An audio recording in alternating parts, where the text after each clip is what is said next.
Hi, Rabbi. Hey there. Hey, everybody. How's Hi, Texas, Joyce. how's Texas doing today? Good, 70 degrees, beautiful. Go figure. Pretty nice. It was actually raining out here in Santa Clarita today. Oh, my. Yeah. And in the 50s all day. 50? Oh, Just in the 50s. come on over to Dallas. Yeah, it cracked into the You're 40s. colder than us. It cracked it into the 40s even this afternoon. It was a kind of a miserable day today. It wasn't a wonderful day. But it's been good up until recently. We've had It's pretty been good gorgeous, weather. and it's supposed to go back to the 70s tomorrow, the next day. Tomorrow they said it'll be back up to 68, 70 degrees. So that's good. Good. But yeah, it was, Friday's it supposed to be was awesome. kind of Are a those new glasses? they're A glasses. No, I have readers all around the house. And I was All right. when I really do need them to read now. I have not. Boys, he's getting old. He's like 50, what, one? No, I'm 50, Oh. almost 53. Thank you. Oh, okay. I was Yeah, that's 53 really once. old, Joyce. Mike, Yeah, you don't know old. I know. No, he's not that much older anyway. So 9 years. he likes to remind me. Well, I'm older but than Mike- all of you. Like you're You don't look a bit over 50, Joyce. He doesn't. Thank you. That's a fact. You're getting, You you're have just given me a bonus of 40 years. There you go. getting vaccinated tomorrow, aren't you, Mike? I'm supposed to. Good. We go. So are we. We go in for the second vaccination tomorrow. Oh, good for you guys. We're very pleased. Excellent. And next week, you guys are giving up your masks in Texas. That's big news. That's big news nationwide. Seriously. Yeah. It's very Just be big. careful for next couple weeks, though. Yes. That is the plan. I think that that was a grab Texas made to try to get spring break. I don't know if I haven't watched the news reports on it, but that's my guess, because Texas and Mississippi both went with the they both went with it, and I think Texas and Mississippi both will get that spring break stuff that Florida wouldn't have gotten. I'm surprised Florida didn't do it. Yeah, but I think the reason that Florida didn't do it is that they would have been stuck because the counties that like Miami and, Dade and Broward and Palm Beach County would have probably not complied anyways. They would have had their own mask mandates and it wouldn't have mattered anyway. So my guess is they would have had a fight in Florida over it, and they didn't want to have that fight. So I don't know if you read, I read an article today that all Kroger stores are still gonna require masks. Kroger even in stores Texas. in Yeah, Texas. yeah. Interesting. That'll be very interesting to see. It's very interesting, and find out what's going to happen with some other stuff like baseball games and things like that in the coming days. So that'll be an interesting thing to see, right? It'll be I interesting. wonder if they're going to allow all fans in the stadiums for the Rangers and Houston. Right. I don't know, but I'm open to normal. Come back normal. What is normal, Joyce? What is normal? Well, up until this year, nobody wore masks. Everybody got vaccines if they wanted to. It didn't feel like a big deal. And people had the flu or not. This isn't the flu. I know it has a lower death rate than the flu. Oh, it's not a lower death rate than the flu. Walked right into that one, Mike. Yeah, right. Don't let's not have this. We're not gonna Not discussing. we're not gonna have this discussion because it's Good. gonna upset people. But I will tell you that we're definitely concerned about everybody. We're definitely also going to try to figure out, because we've had a lot of requests, whether we can start doing some outdoor events at the temple starting next Well, I month. don't know if you saw that CBS is having an actual Seder at outside at their synagogue. I didn't see it, but we're talking about doing something in April. I think pushing it in pushing to do a Seder outdoors is a little tough. Not only because we have no idea how many people we get. Well, they did say, I don't know how they're going to do this, because when you've been to that synagogue, it's not, they don't have a big outside, but they said they're going to have individual tables. They're going to have tables for individual families. I have no idea. We've had Seders that we've had, and I'm talking about recently, we've had Seders that we've had 200 people at, and we've had. Oh Seders yeah, when that- we were there, last year or 2 years ago, whatever, it was a lot of people, 2 years Yeah, ago. I have no idea how many people we have, and it can completely change the dynamic of what we have. And I quite frankly, I think it's a little tight in the sense that some people will have their first shot by then, but a lot of people won't have both shots by then. And it's just a little tight. I think April, I think most educators will have it by then. Most people who are getting this kind of like next wave of vaccinations that are not necessarily just dependent on being a first responder or age based. I think by April there'll be a good chunk of people. But it definitely sounds like by the midsummer we'd be able to do something, maybe even have. I some think, services. well, I don't know what we'll do indoors, but outdoors we'll definitely do it. And plus, by the way, Summertime you can. exactly. Plus in April, May, there should be no problem. So my goal would be by April to have something, and then also to have something in May outdoors. So either a log boom or a picnic or something that we can do outdoors or somewhere. And again, maybe to do a few different kinds of events at different places around town so that people can come together in the community in a safe environment. And I'm telling you, I was just talking with Neil and Haiti, who own Neely's Skillet, and I'm telling you, they're just one restaurant, and they're a fairly new restaurant, but there are a lot of places that if they didn't reopen soon, it would be very hard to stay. Well, supposedly LA County's gonna, go to the red tier where they're gonna have indoor dining at 25%. Yeah. What did they say about churches? Didn't they say that churches and synagogues have to be open? They can be open. No, they can. The issue is whether the issue was synagogues and churches have the right to be open, and the government can't That's stop what them. I thought. The government can't stop them from being open because it violates the church and state issue. Right. So they allowed it because of the courts, the Supreme Court, and that was back in December. Yeah. The county allowed it, and they put restrictions on, but what the county said was, we have no choice, and they're permitted. The county said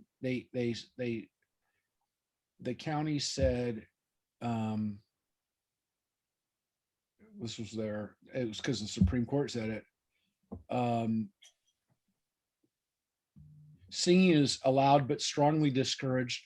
Public health officials said that it is strongly recommended that places of worship continue to facilitate outdoor remote services and other related activities for all attendees.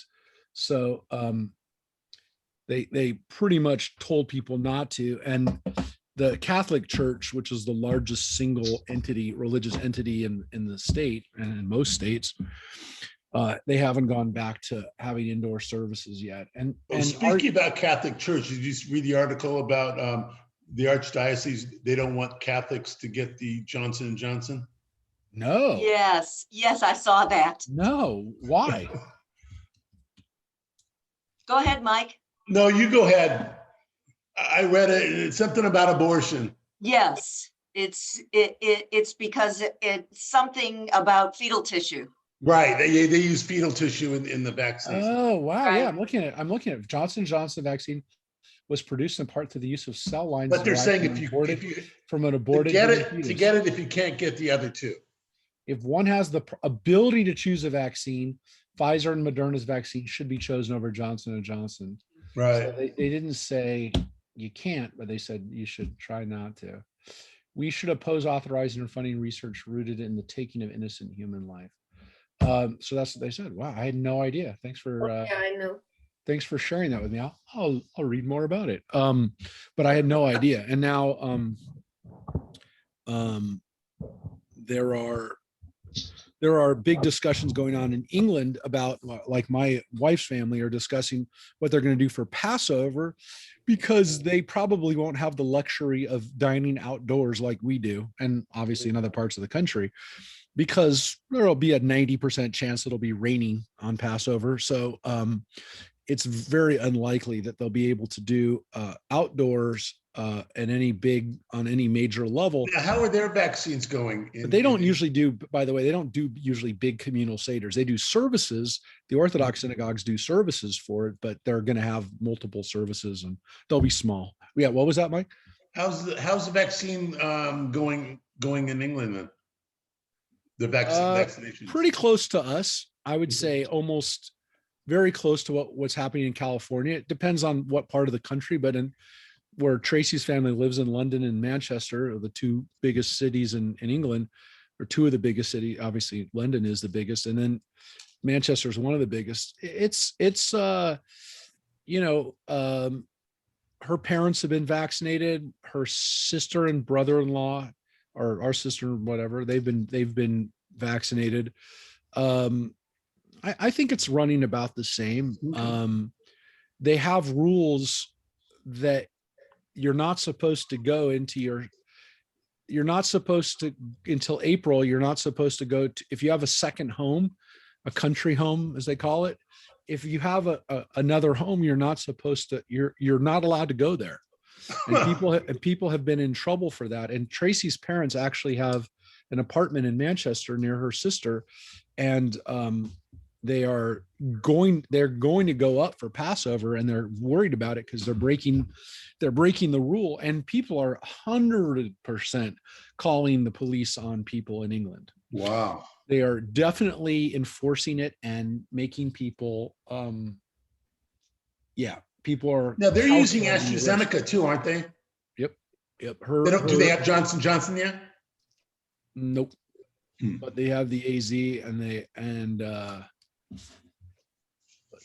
and that's actually, I think, what most of her family has been vaccinated with. Actually, the AZ is much more common there.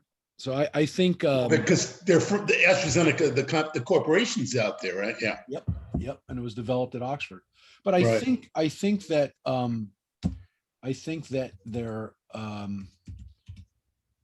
they are not going to. I think that the way that they did it for people going outside of their homes, like they're allowing people to do it at Easter for like April 4th, but because Passover is like a week earlier, I don't know that it's like, it might be right after Easter, by the way. I'm not 100% sure that England's letting people go before Easter, but they are restricting, they are definitely still restricting people's travel inside England, and it is causing problems there in England. So there are a lot more people that have cottages and second homes there. It's much more common that people have a house in the country, and it's, you know, it's expensive, but it's not as ridiculously expensive as it is in America. And they've been really cracking down on people. Neighbors have been calling the police on each other. And you know, my brother-in-law told me that his brother, so it's not, you know, really, he has a cottage out in the Cotswolds, really nice part of the area out by Oxford, and they were at their their second home, and the police came by and said, "What are you doing here?" The neighbors called. You know, it's a small little village, like 4 or 5 little homes, and the neighbors called the police on them, and they didn't get arrested or anything. They explained the situation, but police did show up. So, but are the numbers settling down there also in England then? yeah, it's settling down, but they also have that other strain, which I think that they had a higher percentage of than we, much higher than the other weird strains. Right. And we'll see what happens during the next couple months as they roll out their stuff. Tracy is talking about going there and visiting England, maybe in June, and we'll see what happens. So You gonna go with? No, I won't. I mean, it's important. She hasn't seen her family in well over a year, but it'll be almost 2 years by then. And I understand why she wants to go, but I don't. I'm not going to travel then unless who knows? I'd say it's possible, but I'd say probably the most likely I'd be traveling out of the country would be the end of the year. I mean, the end of the summer, maybe, but I don't know by June. Anyways, you know, interesting thing about England is that Boris Johnson, you know, the prime minister, was born in America. I don't know if people know that, but he was actually. I know he went to school here. I didn't realize he was born. He was born in New York. His family was living in New York at the time that he was born, back in the 60s. His dad was working there, and so he's actually technically was born in America. So he could become president. He could become president, and. Well, I don't know if his parents. I don't know if his parents are citizens. It doesn't matter if he's born in America, right? I guess he'd have to still become a citizen. But, but I don't think he's ever had U.S. I don't think he's ever attained U.S. citizenship. But as we've talked about before, Winston Churchill wasn't born in America, but his mother was an American citizen, was an American woman, so he technically was American by birth. You know, people are. Kind of amazed at the fact that these people are, you know, and don't forget, I mean, you know, this is an issue. I mean, Ted Cruz was actually born in Canada. So the issue of where you're born and where your parents are from is obviously important in America. It's not in England. You can be born in another country and still be prime minister. And it wouldn't be a problem. Anyways, it's a little digression, but he also went to college here, didn't he? What? Didn't he go to college out here? Boris? In the States? I think he went to graduate school in United States. He went to, I know he went to Oxford. He was at Oxford just before I was there, actually. And he was not, he went to Balliol. I mean, he was there, I think, when I was there. Yeah, he was there until, he was there until 87. And I was there in 88. So I missed him by a year. But he is, I think he may have studied here at some point. He is 4 years. He's 4 years older than me. He went to, no, doesn't say he ever went to. Okay, so for some reason I thought he was out here. To graduate school here. I don't actually see that he ever went to.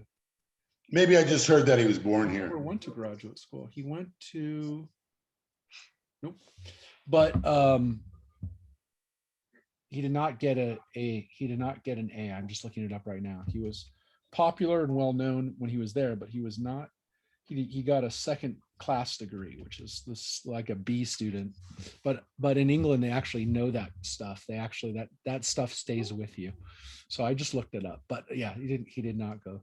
Interestingly, by the way, at Oxford, if you finish your undergraduate, you automatically get a master's degree.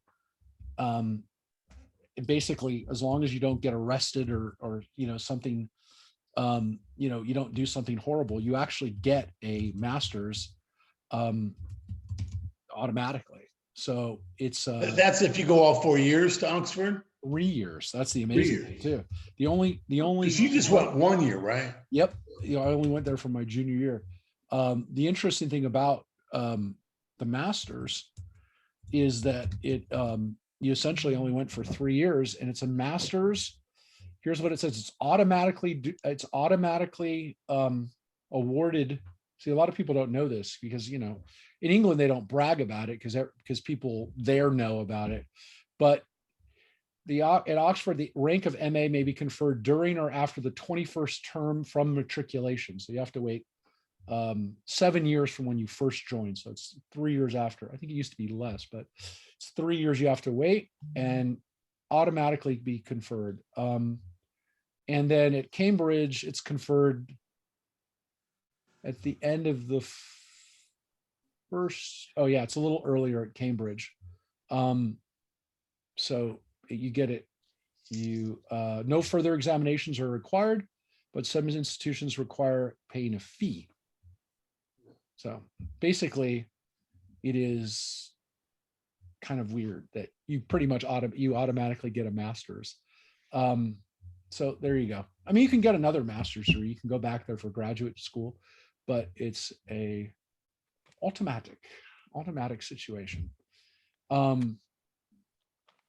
Yeah, 6 years or 7 years after you went. So I don't know. Again, just a little fact that you now know about the Oxford Cambridge lifestyle. Anyways, some people saw that, you know, we have royalty that lives in our midst now. We have Prince Harry that is now a Southern California resident. So that's kind of funny. I'm gonna pop up the text up here and put us up on Facebook. And I restarted, by the way, my computer, so we'll have no problems, I hope. I've updated my Zoom. Make sure, by the way, everybody, you always keep your Zoom updated too. I want to thank Mike for sending me some things to think about, you know, some guidance on it. But a lot of it, unfortunately, is common sense. I don't know. I mean, I did check the updates. Check your updates on Zoom to make sure that you're updated to the newest version, and obviously your operating systems are newest version stuff. And I'm sure it'll keep down on the bugs. And now Facebook is requiring us to put a title on the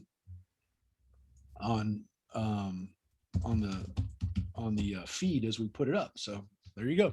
It's okay. Takes an extra second.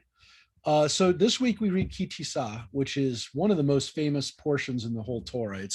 It's one that, well, it's not the easiest to read. Actually, it's in some ways the hardest because it's one of the saddest chapters in the whole Torah. It's one of the ones that we kind of look at as a lesson. All right. There's a lot of stuff that we learn from it. And I'm going to pop it up here on the screen for everybody. And here we go. And you should see it up there. Hold it. It's coming up. And you see it? Yeah. Is it up there? No, it looks kind of weird. Yeah. Hold it a second. See, as line. soon as I said we were going to not have a problem. There, we can see you now. Yeah, I know. I'm going to share it again. There you go. Is that good? Yes. So I'm going to go to the beginning, which is right here. So you can see it actually starts in verse 11 of, of chapter 30. And what's interesting, of course, is that means that, you know, Christians and Jews kind of saw a different place to break this. I actually like where the Jewish break is here a lot more, because it really does kind of start a new idea, which is, well,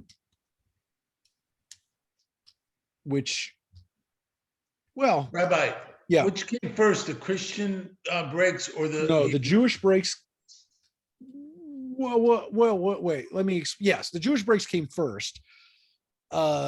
Organizing them into the Torah portions was not an overnight thing. You know, it took generations to have kind of universal acceptance on where the portions break. And it was not long after that that Christians started doing it, but it didn't really seem to matter to them. I would say that. I would say it wasn't, they didn't decide based on it. They oftentimes do have a natural flow, but Torah portions definitely follow where we think breaks are.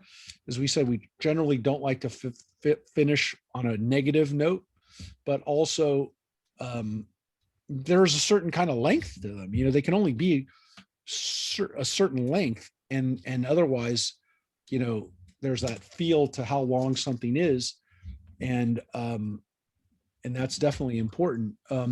Last week's portion, Tetzaveh, is oftentimes read with the previous portion, Truma, as a double portion because the ideas are very similar. They're about the creation of the sacred space. And those were two smaller portions, where this week is pretty long. This week is very long. So this week's Torah portion, we better Is get it the into longest, Rabbi? It is, let me see, the most verses. That's an interesting question.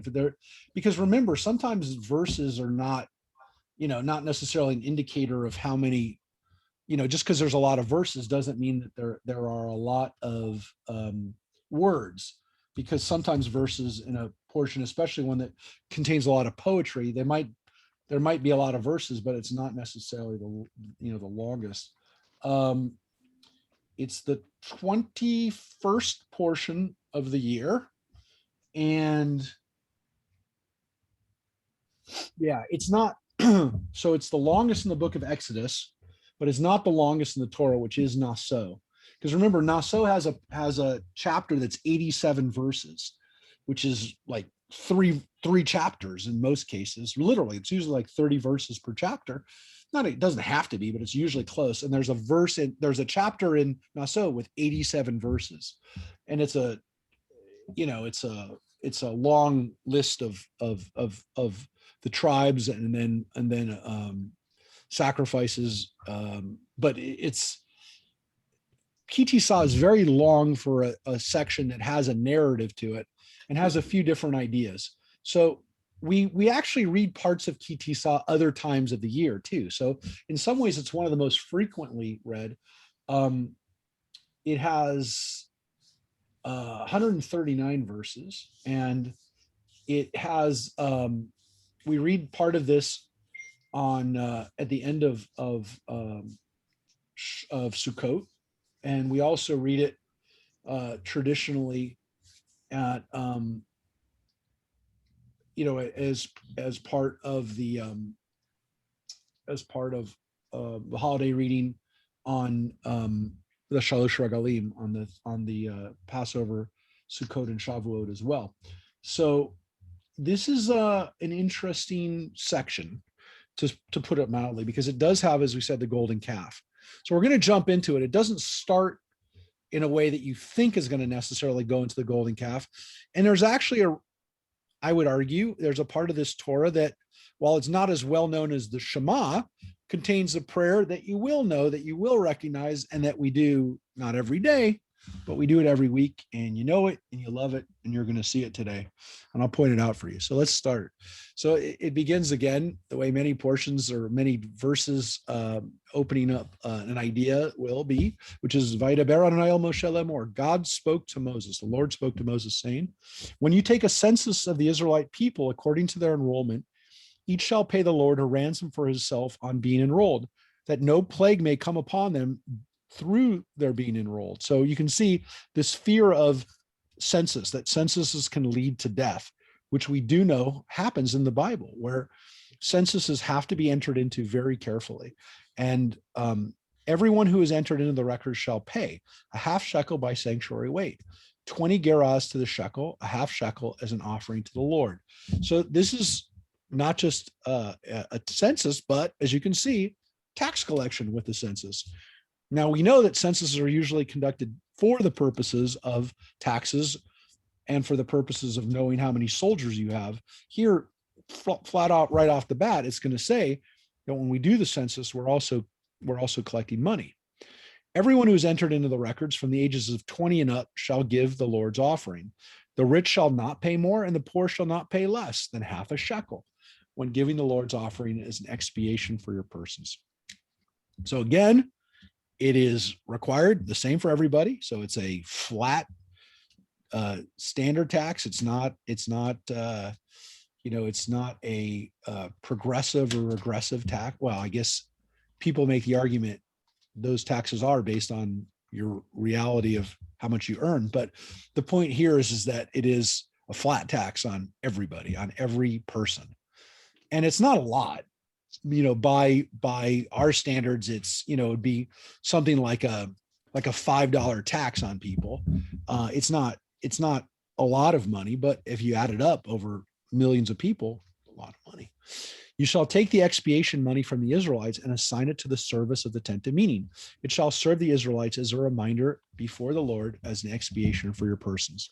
So you can understand that this half shekel tax, what became the temple tax, supported the priests all the way through the Roman period, right up until the time they died, as destruction and as people whose jobs came to an end when the Romans destroyed the temple and killed many of the priests. There was a lot of money there, and the whole system came to a grinding halt. The Lord spoke to Moses, saying, make a laver of copper and a stand of copper for it, for washing, and place it between the tent of meeting and the altar. Put water in it, and let Aaron and his sons wash their hands and feet in the water drawn from it. When they enter the tent of meeting, they shall wash with water, that they may not die. Or when they approach the altar to serve, to turn into smoke and offering by the Lord, they shall wash their hands and feet, that they may not die. It shall be a law for all time for them, for him and his offspring throughout the ages.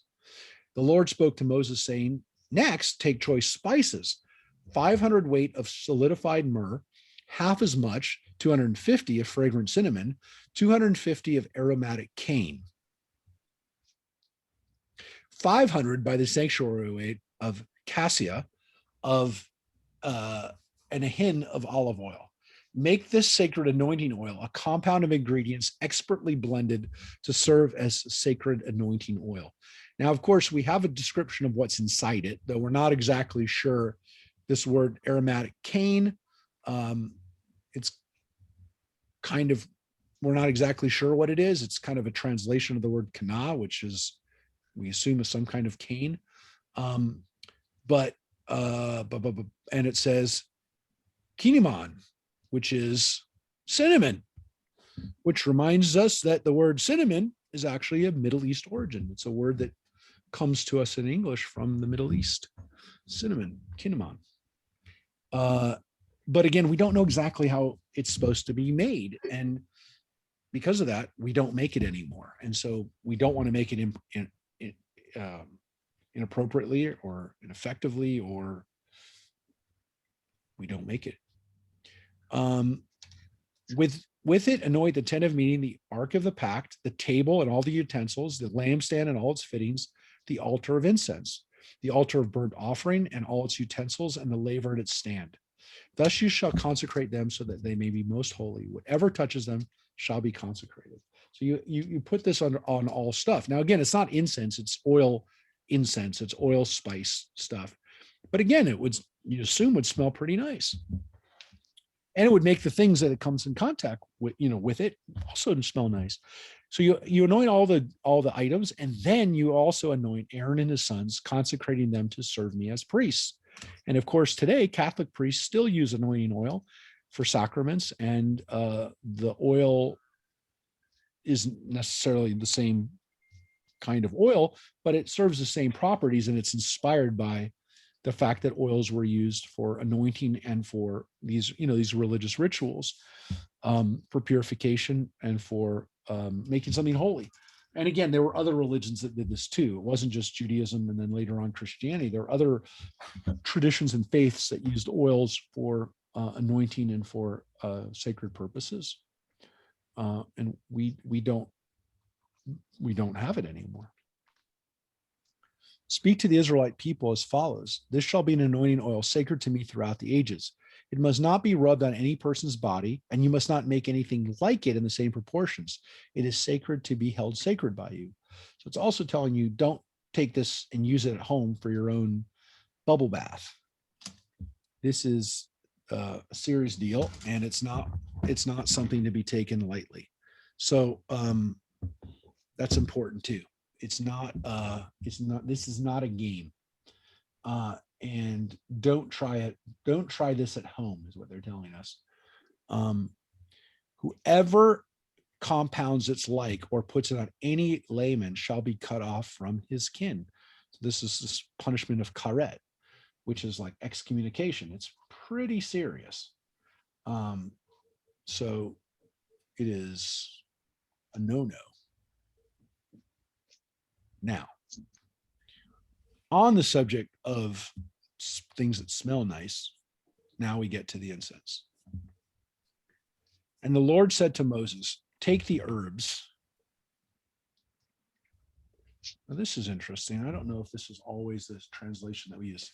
Stacte, onycha, galbanum, these herbs together with pure frankincense, let there be an equal part of each. What's the translation that you have there in the King James for that? Just out of curiosity. What do you guys have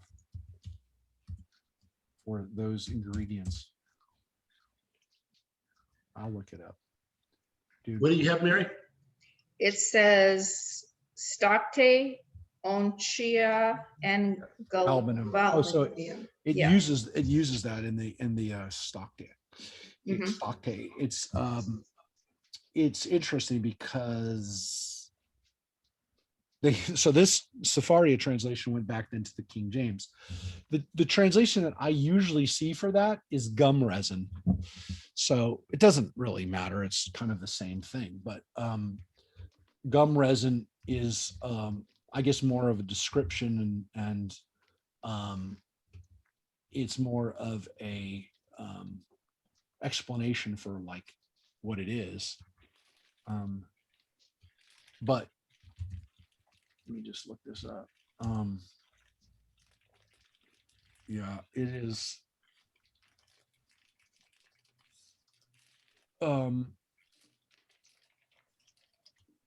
You know, it's not a huge difference. I will tell you that the reason that gum resin is usually kind of used as the translation is because there's this feeling like there must have been some kind of binding agent for it that kind of was the base for it, which all the other spices kind of, get held together with, but it doesn't matter. But that's almost like saying we're not exactly sure what that word means, but it's okay. Make them and we don't, as I said before, we don't know exactly what this is, and so we don't do it.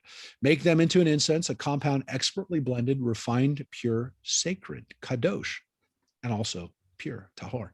Beat some into powder and put some before the pact in the tent of meeting, where I will meet with you. It shall be most holy to you. Now, again, but when you make this incense, you must not make it, must not make any in the same proportions for yourselves. It shall be held by you sacred to the Lord.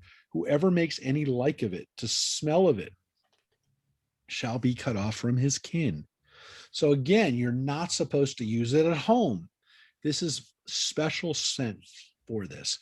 But the punishment for it is so great that if you're messing around with this, people were like, let's not mess around with this. And so we have these prohibitions against messing around with it.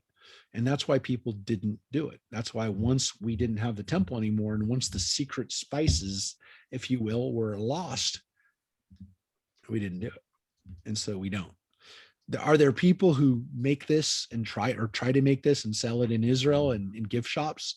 Yes. Not usually, by the way, Jewish gift shops, but you'll see it occasionally in gift shops that cater to Christian pilgrims, where they'll oftentimes come up with oils like the holy oil, or they'll come up with the incense based on, people really like this idea of like recreating the biblical stuff, which to some people feels like Disneyland, but we didn't we never took it that way because you weren't supposed to do it.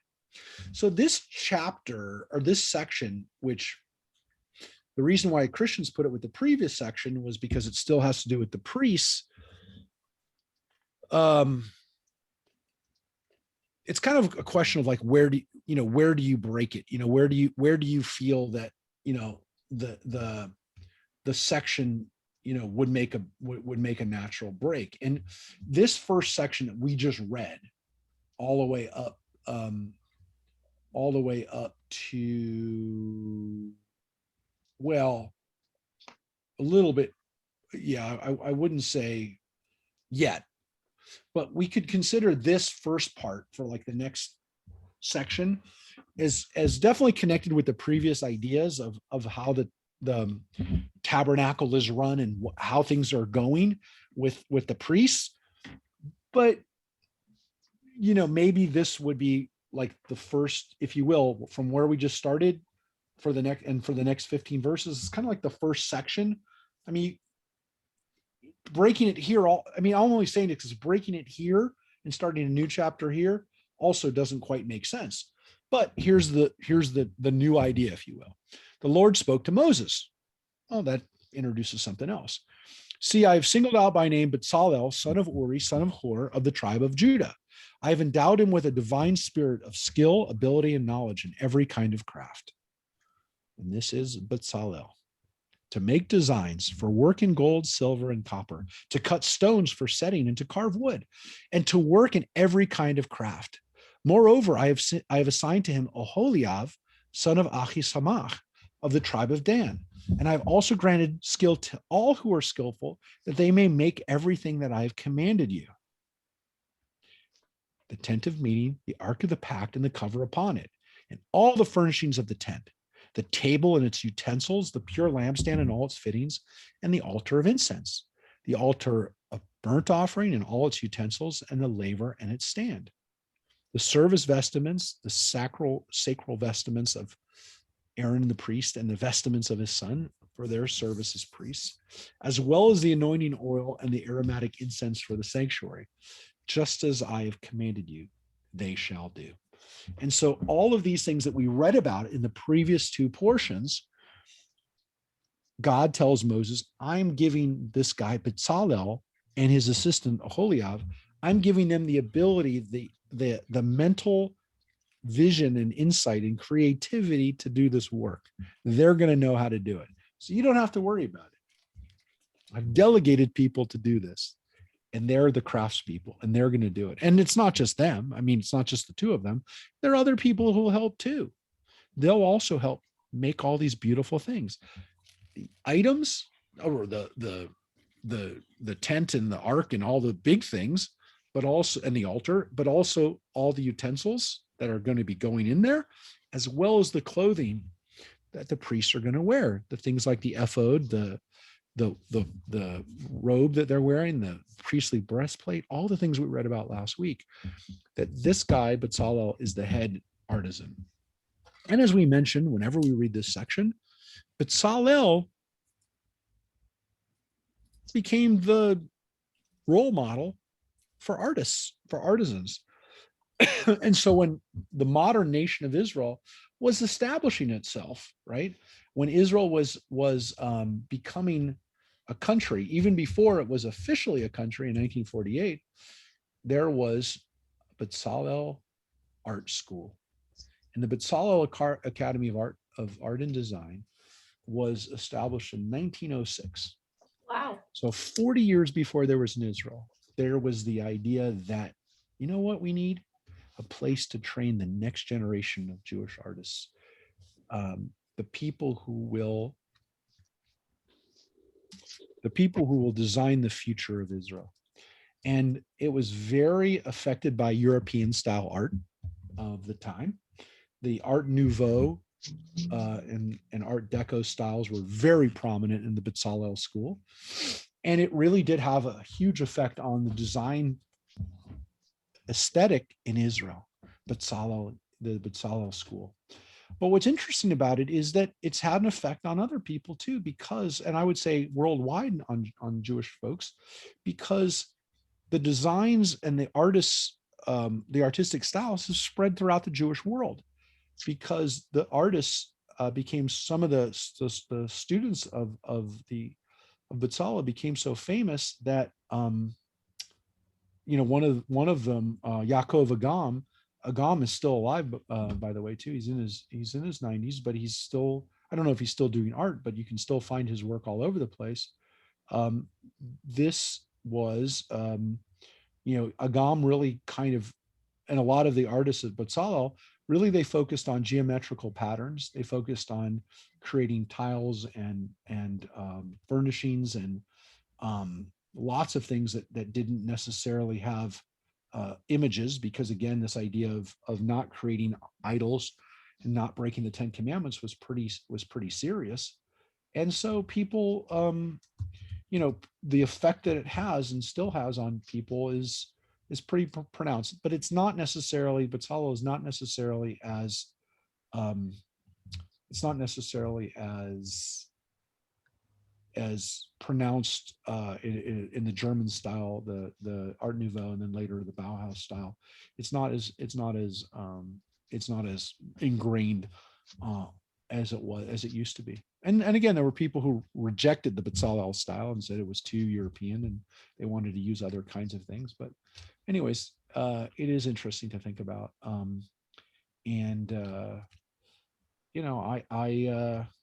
will tell you that Peter Max, who's also, by the way, still alive, still with us. He's sick, but he's still alive. He told me he studied at the Bezalel school when he lived in Israel. So he was born in Germany, escaped to Shanghai during the war. And he told me that he studied at Bezalel when he was living in Germany. So, I mean, when he was living in Israel, after he came to Israel after the war was over. So I don't know. That's what he told me. I don't know if he took classes there or whatever, but he's not listed. He's not listed as alumni there, but he definitely studied. He said he studied there. Anyways, so Bezalel is the artist who's in charge of all this wonderful stuff. So, so they're making all of the service vestments, as we said, all the anointing oil, and now we have this next idea. And this is really, really special. And this is something that we will look at right now. The Lord said to Moses, "Speak to the Israelite people and say, nevertheless, you must keep my Shabbat. For this is a sign between me and you throughout the ages, that you may know that I, the Lord, have consecrated you, that I've made you holy. You shall keep the Sabbath, for it is holy for you. He who profanes it shall be put to death. Whoever does work on it, that person shall be cut off from among his kin." Again, that punishment of karet, of being cut off. 6 days may work be done, but on the seventh day there shall be a Sabbath of complete rest, holy to the Lord. Whoever does work on the Sabbath day shall be put to death. Pretty strict. Was that ever followed through on? Did they kill people? According to the Torah itself, there is a person who is gathering sticks on the Sabbath day, and they come to Moses and say, "What do we do?" And Moses says, "We got to kill the guy." So yes, there is a case in point in the Torah, a case of and punishment of somebody who does that. So yes, to answer the question, it is. Did it happen a lot? We don't know. The rabbis were pretty strict on not enforcing death penalties, and so they definitely limited it. But you can understand why Shabbat was so important for us as Jews. Why did Jewish people not want to give up the Shabbat? Well, you can say, well, it was a joyous day. It was something that we loved. But there's another issue here, which people were scared to death to break it. And if you lived in a Jewish community that was living according to halakha, according to Jewish law, you couldn't break Shabbat. You couldn't break Shabbat. So if you're following the Torah and you don't want to break the Torah law, then you don't work on Shabbat. And it's scary. So people didn't do it. Now, do we focus on that part? No, we don't focus on that part. But you can understand now why our relatives who lived not that long ago, I'm talking about our parents, grandparents, or great grandparents, were so Sabbath observant. Why did they not work on Shabbat? Because the Torah says you will be cut off, you will die if you work on Shabbat. So again, it's not that the Jewish community was enforcing the death penalty on people 200 years ago. They didn't. I don't want to say that they weren't. I don't even want to say they were doing it 2,000 years ago. We don't have cases of people being brought up on capital punishment charges for it. We do have a story in the Torah about it. So to answer the question, yes. Did it happen? According to the Torah, it did. There is also a feeling that when the rabbis looked at that story, they said that man was deliberately, flagrantly,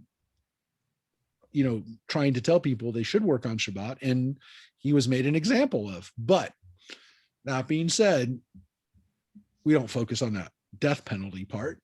We focus on the fact that this day is really, really important and is really special and should be special. And that it really is one of the things that has made the Jewish people so special.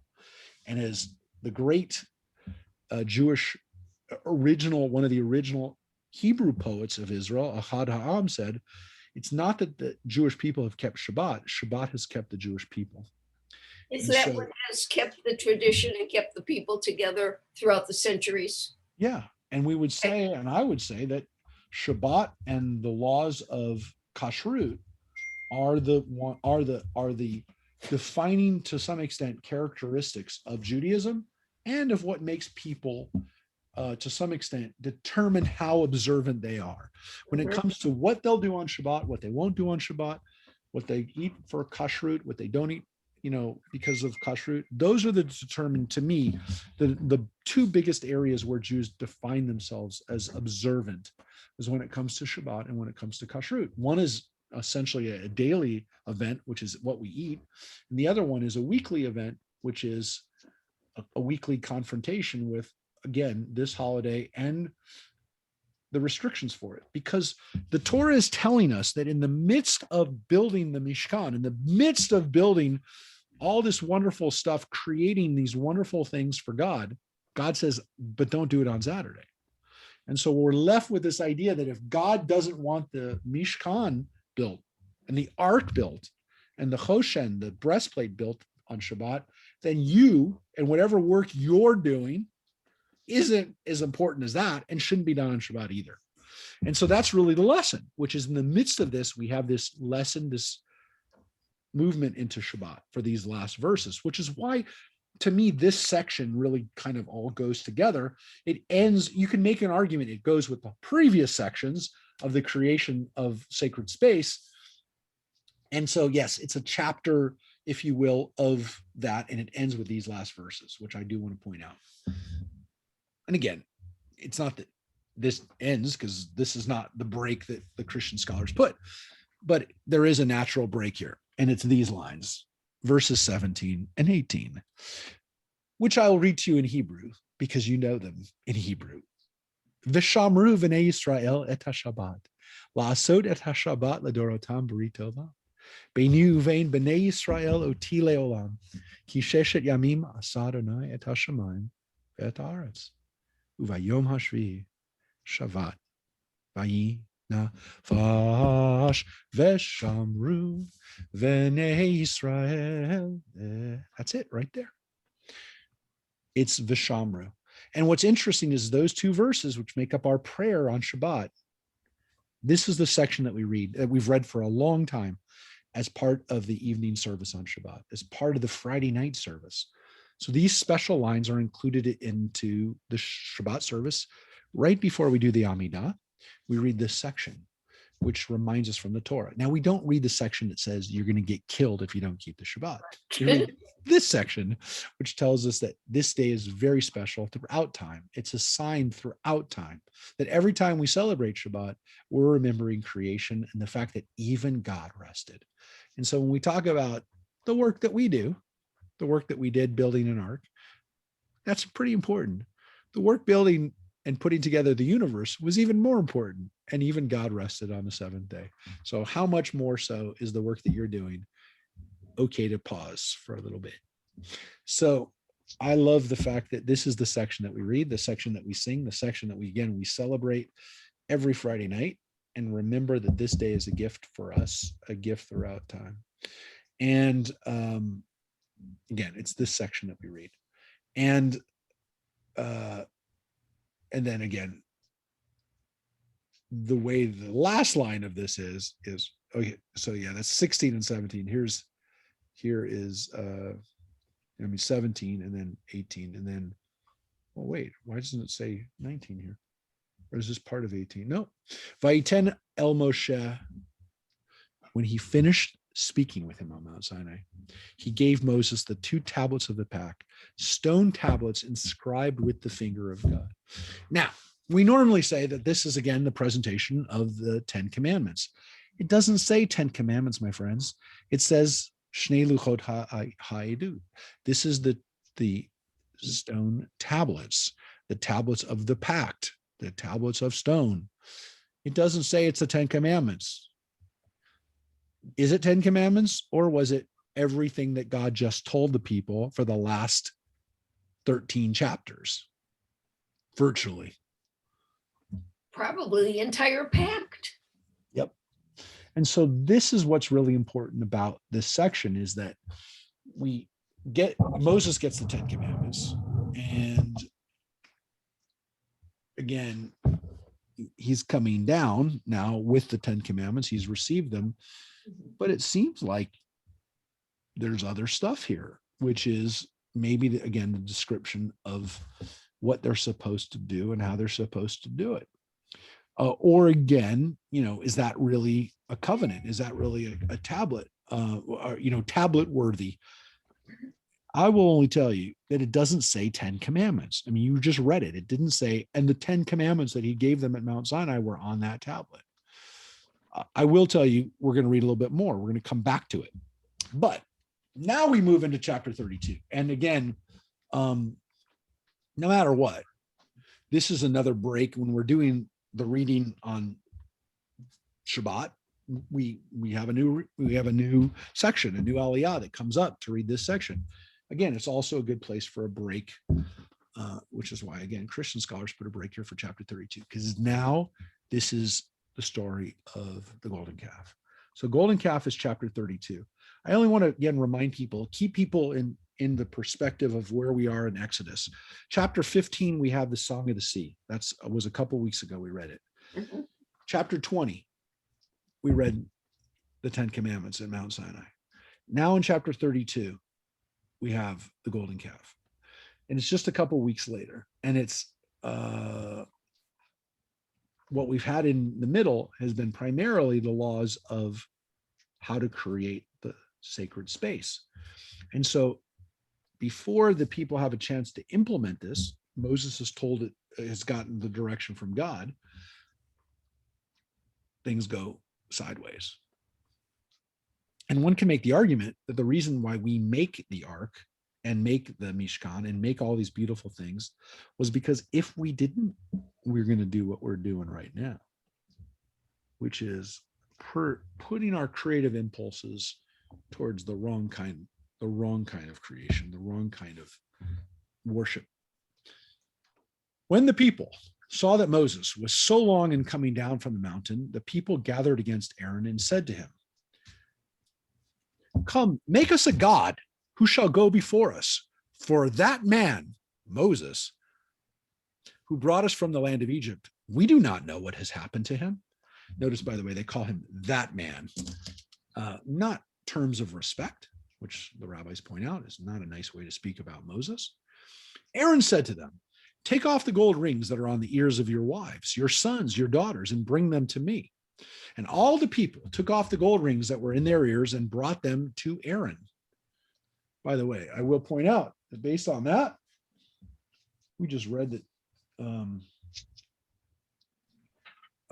men had earrings too, by the way. Just want to say, it did say gold earrings were in their sons' ears too.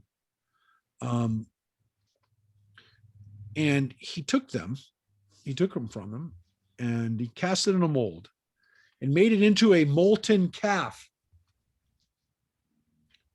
Molten, by the way, I want to point that out. And they exclaimed, "This is your God, O Israel, who brought you out of the land of Egypt." Whew. When Aaron saw this, he built an altar before it, and Aaron announced, "Tomorrow shall be a festival of the Lord." Early next day, the people offered up burnt offerings and brought sacrifices of well-being, and they sat down to eat and drink, and then they rose to dance. Now, I do want to point out that they sat down to eat and then got up to dance. It's interesting phrase, right? It's an interesting phrase, because they get down to eat and then get up to dance. By the way, we still tell people to get up and dance. By the way, that phrase we haven't really changed that. And sitting down to eat, we still say those words too, because people usually do sit down when they eat. But I will tell you this: the word for dance in Hebrew may be dance, but it could also be something else, because the word in Hebrew is letzachek, which means to play. And definitely there was an interpretation that they were not playing in a good way, or in an acceptable way, or in an appropriate way. They were playing in a sexual way, which the word letzachek in other parts of the Bible seems to imply sexual playing. So that this was maybe, there was a sexual component to this party. Obviously, the whole thing is not a good scene. Not a good place for Moses, and not a good place for Aaron to be in the midst of, for sure. It's not a good scene for anybody involved. And I will tell you that this is going to be a problem for the people, as you know. So did the golden calf situation also include some funny business? It is possible. It is possible. Now, I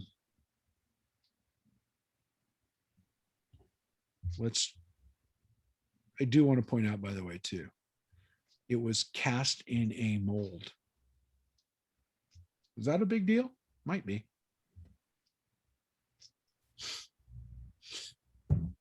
But God sees this. Moses doesn't see it. The Lord spoke to Moses, because he was up on the mountain with him. "Hurry down, for your people, whom you brought out of the land of Egypt, have acted basely. They have been quick to turn aside from the way that I have enjoined upon them. They have made themselves a molten calf and bowed low to it and sacrificed to it, saying, 'This is your God, O Israel, who brought you out of the land of Egypt.'" Anybody want to comment on that? Any people want to make any interesting notes of what just happened? Anybody? Somebody. Give me something there that you noticed just now as we read that. Well, this is a lie, and it was, they transferred the truth into a lie that it was the molten calf that brought them out of Egypt, which is crazy.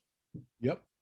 Also, notice what God says to Moses at the beginning. I always love this part to point out to people. Anybody want to comment on what they saw there? He's calling your people, Moses's people. Exactly. Yeah. Exactly. Who knew Moses brought out of the land of Egypt? Not, and They're not my people. They're not my people. They're your people. Well, there's another, I mean, if your child misbehaves, Yeah. and the mother says to the father, "Your son did that." Yes, Yes. exactly. It's never my... God is not taking ownership for these people. Exactly. And so these look what your kids have done. This is the way people talk to each other, and there definitely does seem to be this parenting issue. Now, it's a bad scene. It's really bad. There's no question it's really bad. Now, I'm not saying this didn't happen. And so don't say that I said it didn't happen. But I do want to do something that we don't normally do, or we've done it. I want to say we've done it in the past, but since we have the wonders of technology here, I'm going to show you something elsewhere in the Bible. And when you see the two things, as you will right now, not side by side, but on two different screen shares, here we're going to flip ahead to the time of King Rehoboam, Solomon's son, and the rival king of northern Israel, the King Jeroboam. He starts his own religious sites in the north to compete with Jerusalem. He has his own priests ministering in two places, Dan and Bethel. And he puts, if you look here in 1 Kings chapter 12, the king took counsel and made 2 golden calves. He said to the people, you've been going up to Jerusalem long enough, right? They're from the north. You don't have to go to Jerusalem anymore. You're going to stay right here in the north. This is your God, O Israel, who brought you from the land of Egypt. Oh my. Does that sound familiar? He set up one in Bethel and one in Dan. And this proved to be a cause of guilt for the people. They went to worship the calf at Bethel and one at Dan. He also made cult places and appointed priests from the ranks of the people who were not of Levite descent, by the way, which is interesting too. Seems as though these are bones of contention for the people in the South. Well, let's assume for 1 second, shall we, that the person who just wrote this section of Exodus is a priest from the Southern Kingdom.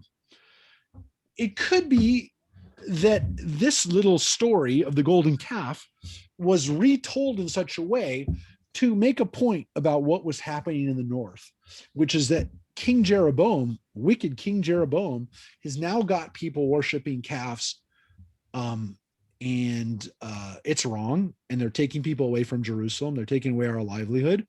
And guess what? That's the same thing that these people made at Mount Sinai. So there's a real question of which came first. It's very hard to read those sections without noticing these striking similarities, to put it mildly. The exact Rabbi? same line. Rabbi? What? Rabbi, Yeah. Rabbi, I don't want to put you on the spot, but I know what you're about to say, Philip. I but go saw ahead. I saw a golden calf on TV this weekend being wheeled down a hallway in a Florida hotel. I will Why tell- do we keep building golden calf? I will tell you that What is it? I will tell you that I cannot understand the optics of such a thing. I do not understand why people who are knowledgeable of the Bible would actually have done that. I am puzzled by it, to put it mildly, but I will tell you, and I said this yesterday in Tuesday morning class, I don't understand, and you can't explain it to me. You couldn't, if I had written this, you would not have believed it. When people made that golden statue,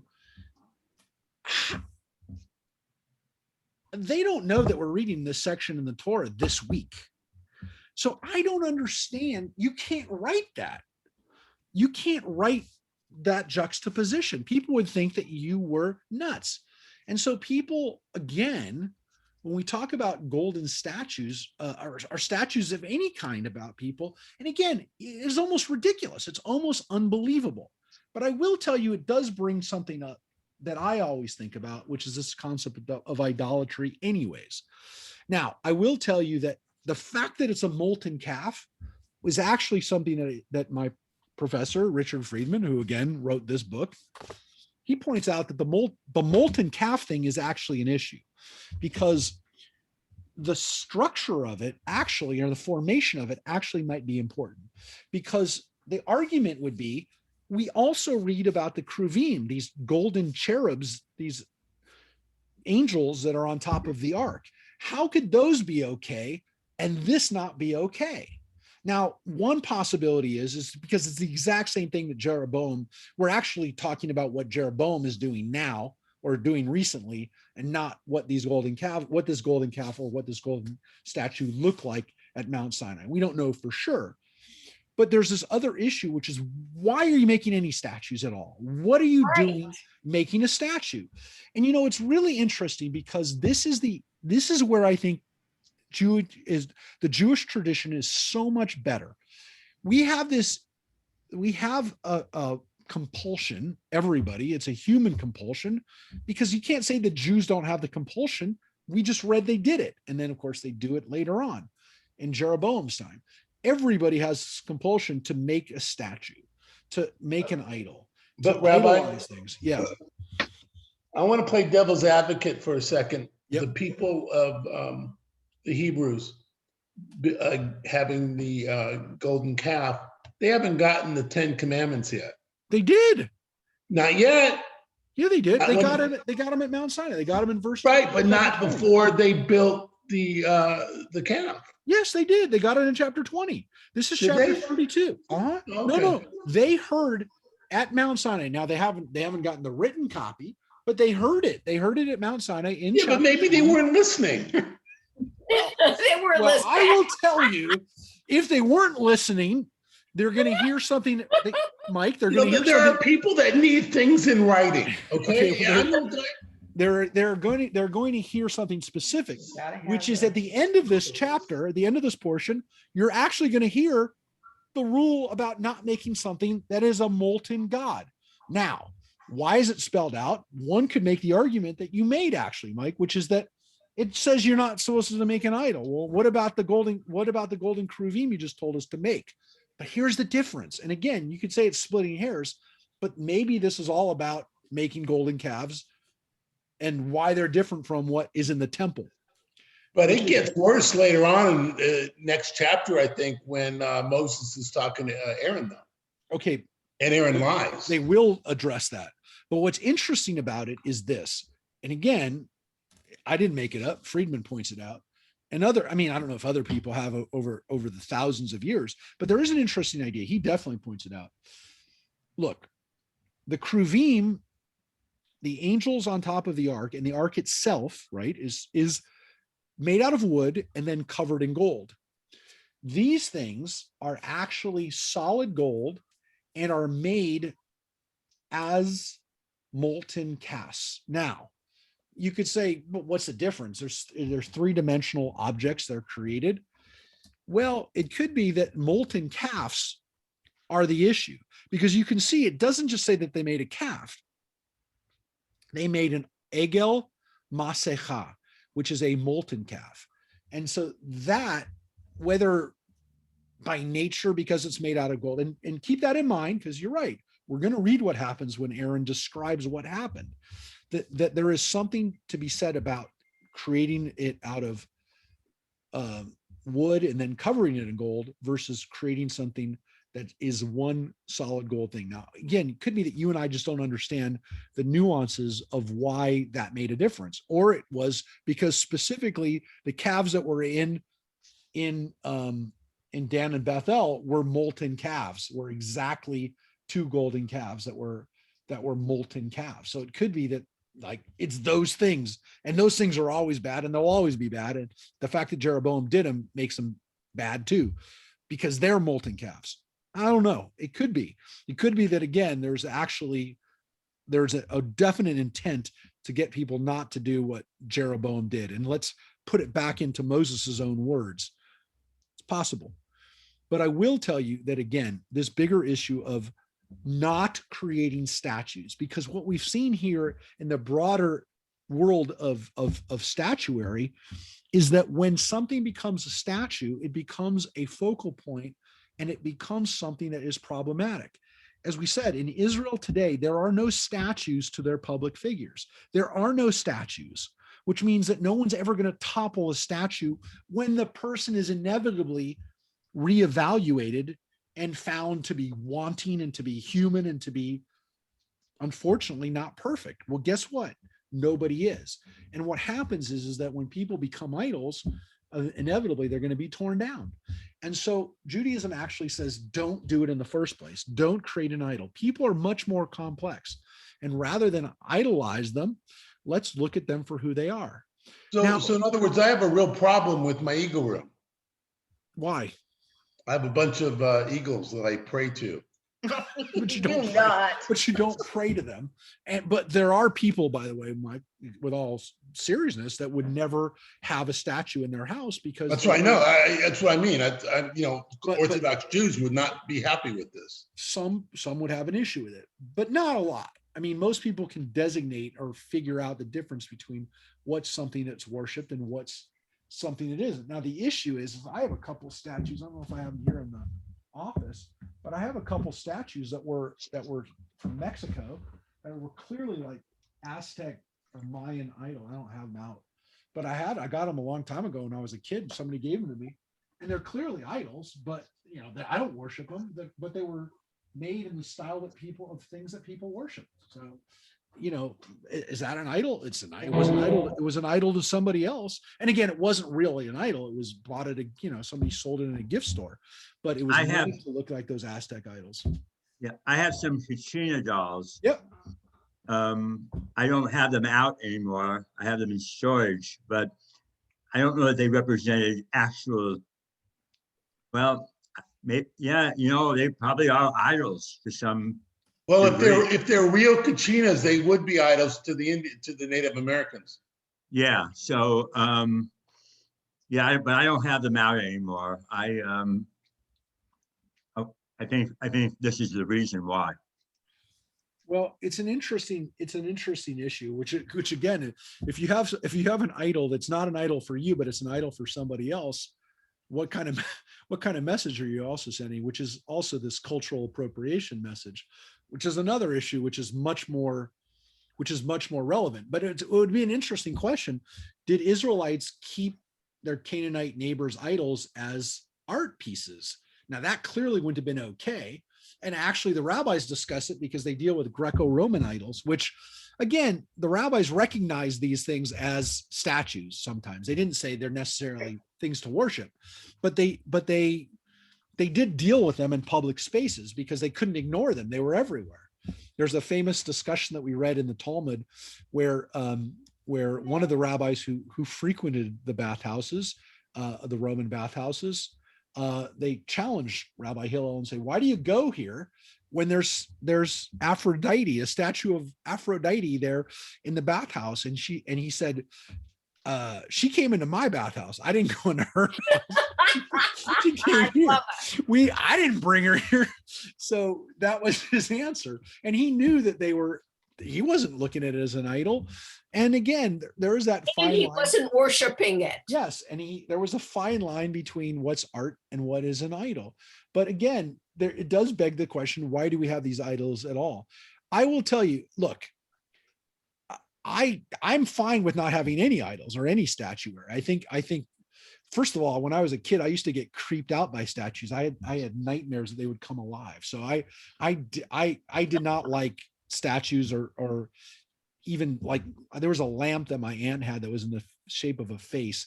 I couldn't sleep in the room with that thing. I hated that kind of stuff. But regardless of my weird nightmares, I'm fine without having idols. And I think it really does create that situation where what are we idolizing? Look, there is obviously debate going on in our country with how we recognize people. The weird thing is that this has gotten to be such a strange discussion. And again, it is something to wrap our heads around, that it gets into this other issue, which is not idolatry, but it's definitely elevating people or honoring people, which is that, as some of you know, San Francisco public schools are renaming, I think 43 of their schools because the school board decided that it was these names were problematic. And you know what some of those names are that were problematic? Probably Washington. Abraham Lincoln. Abraham Lincoln was problematic. Yeah. So the school board voted last month 6-1. Oh. And and let me explain Shame something. on them. And I want you to explain something. 44 schools. And I will tell you, including Washington and Lincoln, but I will tell you that people of all political spectrum, across the political spectrum, flipped out at this. And I think it was another one of those moments where we started to say, yeah, we understand that maybe we shouldn't have idols to these people, but can we not name schools after these people? So yeah, it's been a problem. What's interesting, what's interesting,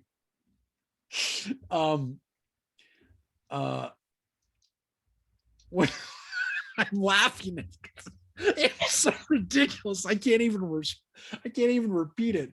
One of the schools that's being renamed, and this is a weird one because this is like further tells you like how weird we've got. And by the way, maybe also inappropriately, there's a school in San Francisco named after Dianne Feinstein. I don't know if you know that. And that school is being renamed. So her name is getting taken down off the school. First of all, it got named during her own lifetime, and then it's gotten taken down. So even somebody as arguably, again, some people would say that she's moderate.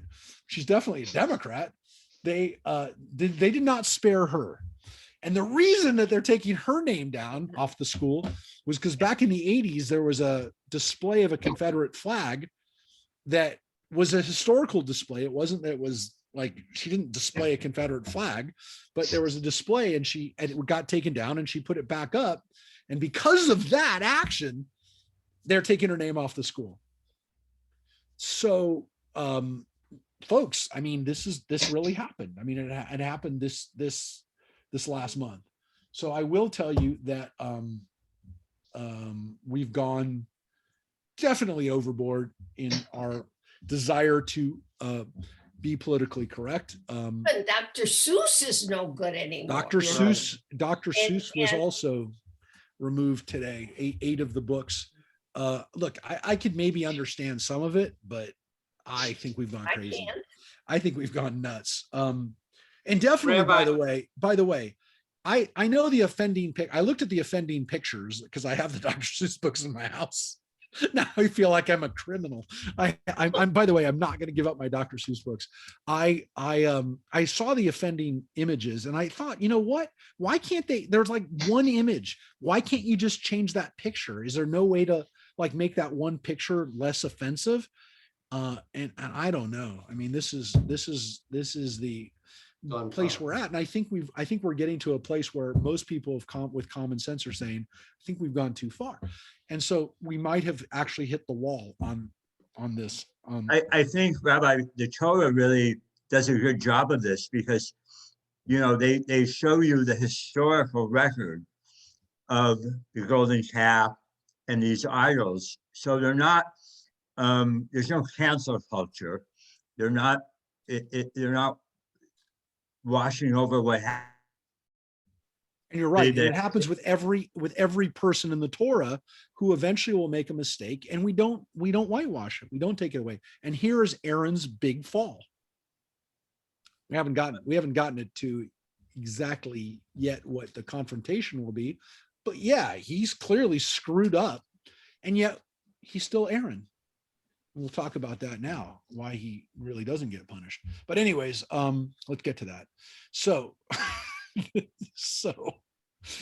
in the discussion, back to the discussion, but wow, what timing to have this discussion in the midst of a world right now that has confronted our idols, and we are behaving like babies right now. So, it really is disappointing that adults are unfortunately behaving this way. And again, I think people of good conscience and good thought and thoughtful people are having an interesting debate about this, and we'll fix this before we can't name anything after anybody ever again.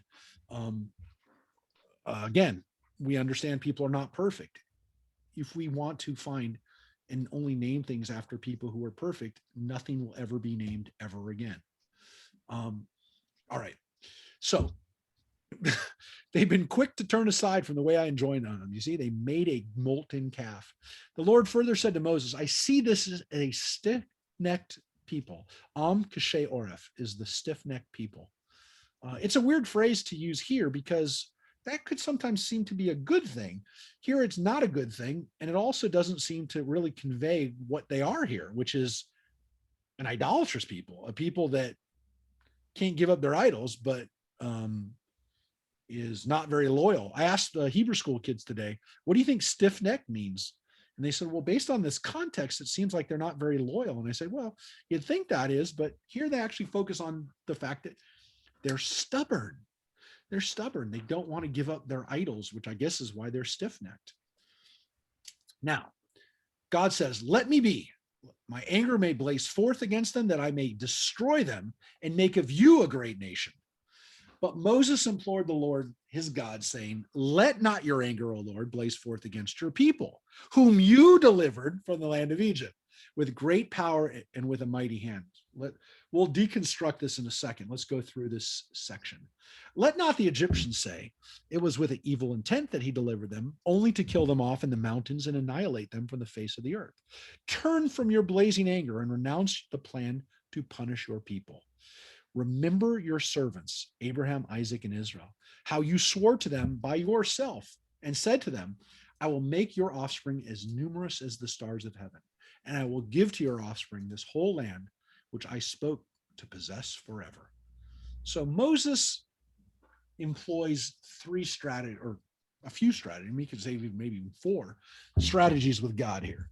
The first is that he right away turns back. First of all, he says to God, implores them. He begs God. He doesn't argue with God. He implores, he begs God. So he doesn't come at it from a position of confronting God or putting himself on his level. He's begging God. He's imploring God. So that's really the first thing. But then he says to God, it's your people. You delivered them out of the land of Egypt. So he reminds God that they're your people, that you've already brought him here, that this is your responsibility. They're your responsibility. And then he does something very strange, which is he says, look at the optics. We'll use the word optics here. Look at the optics. Look at what PR you're creating for yourself. You're going to have a bad reputation if the Egyptians turn around and say, oh yeah, you remember that crazy God who took the people out of Egypt and then just killed them? They're not going to focus on why. First of all, they're not even going to understand the why, because they all worship idols too. So you took them out and you killed them. You can't do that, God. It'll make you look crazy. And then he says, finally, plus God, you gave your word. You told Abraham, Isaac, and Jacob, or Israel, you can't do this. You can't break your word. You promised us. You promised your faithful servants. You can't go back on your word. And so he does all those strategies, and the Lord renounced the punishment he had planned to bring against the people. So in this critical moment, Moses saves the people. He saves them. Now, Rabbi, he doesn't save all of them, but he saves the majority of them. Yeah. this is a very well structured legal argument, by the way. Thank you. I mean, if as a lawyer, I can tell you this is a brilliant legal argument, and it just flows very logically. It is amazing. It is amazing. And I showed it to the kids today when I was studying with them. And I said, look, learn from this strategy. But when you're making an argument, when you're trying to get your point across, first of all, don't put all your eggs in one basket, right? Try some different arguments. Try to balance the arguments. That's one of the most important things. But also remember, especially when you're arguing with somebody more important than you, don't come at it like you're, have some humility. Remember who remember that when you're asking something, when you're trying to get somebody, or a judge, like you said, or somebody in power to turn your way, make sure you put yourself in the right frame of mind. And again, he does it. Yeah, it's brilliant, because what Moses is doing is he's respectful of the court, in this case, the Lord, and he's also giving God alternative reasons not to punish the Jews. Yep. And he allows God this way out, which essentially is giving God his own words as a way out, right? So he doesn't just say, I need you to I need you not to do what you should do, what you could do, but remember, you made a promise and you can fulfill this promise. But I think the strongest argument for me, the one that really plays strong, is when he says, if you do this, boy, those Egyptians are going to think you're nuts. I mean, to me, that's very powerful. Well, it's also not necessarily the most obvious. It's not the most obvious argument, right? The more obvious arguments are the ones that you've already promised us, or you're the one who brought us here. Those are the ones where they're most obvious. The less obvious one is the one of think about how it will look. And you're right. That's obviously oftentimes the one that's the most effective, which is when people think about what will be the perception if I take this other path. And so that is sometimes the way to get the message across. I wonder, what was the part of this that got God to relent? But it may be the whole thing, right? Maybe the whole thing.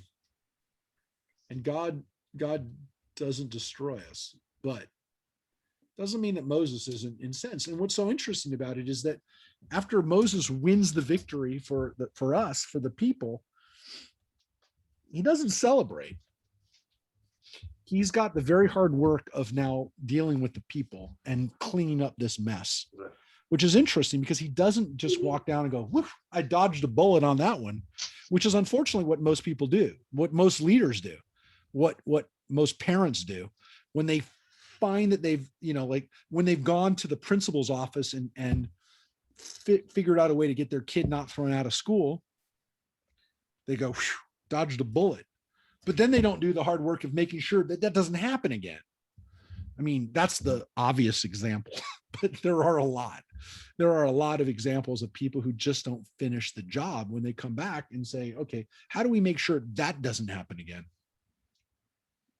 So Moses turned and goes down from the mountain, bearing the 2 tablets of the pact. And it says here, tablets inscribed on both their surfaces. They were inscribed on the one side and on the other, which seems to mean that the tablets were not one-sided, that they are on both sides. It seems pretty clear, or multi-sided. Some of the interpretations are that this is like a polygon or could be some type of cube that the commandments were written on.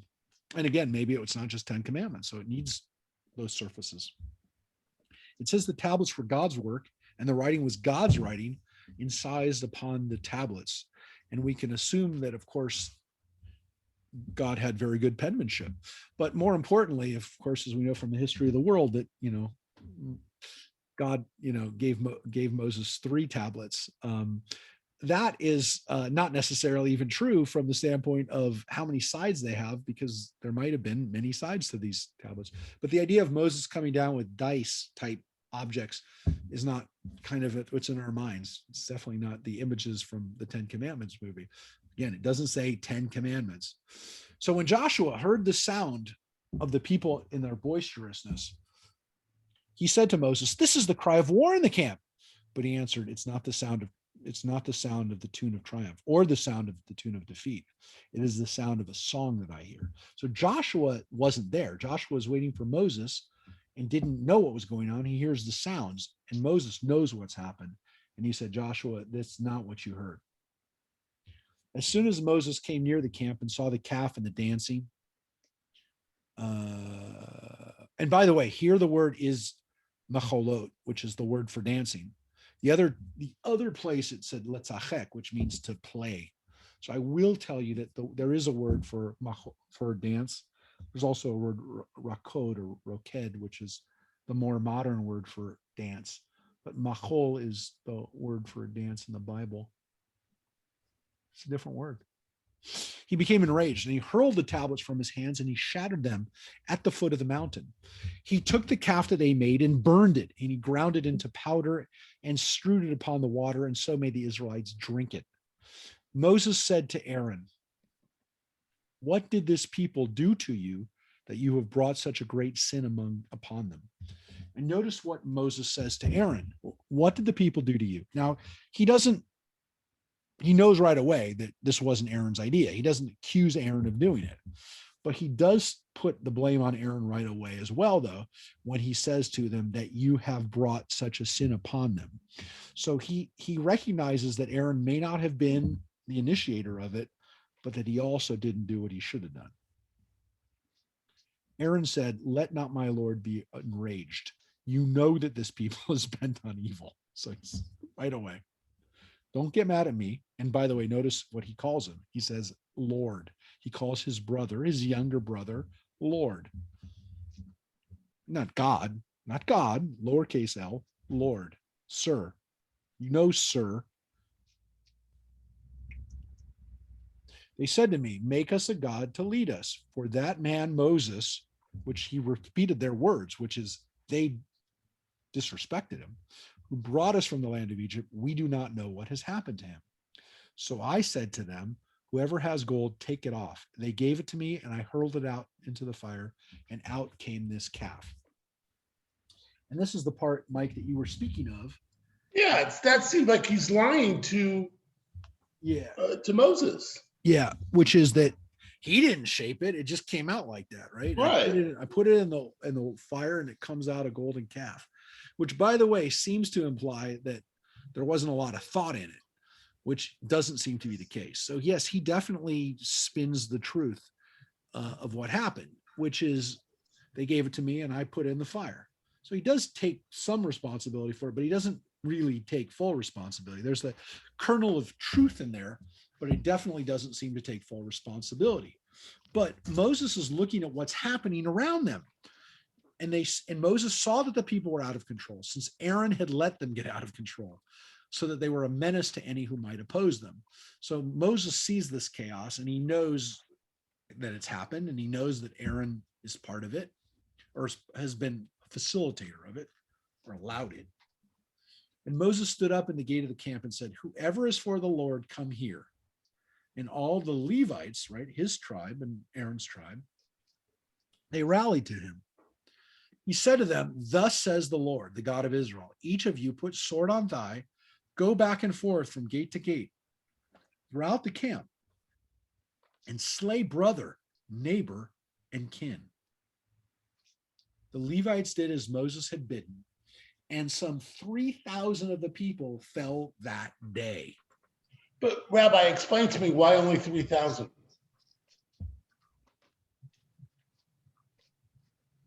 Well, look, those are the people they kill. See, I read that this afternoon. It just didn't make sense to me. It's not all necessarily the people who died. It's the part that the Levites killed. Gotcha. And I wouldn't pick up the sword for anybody. The understanding to some extent is that the Levites went after their own, like misguided Levites, because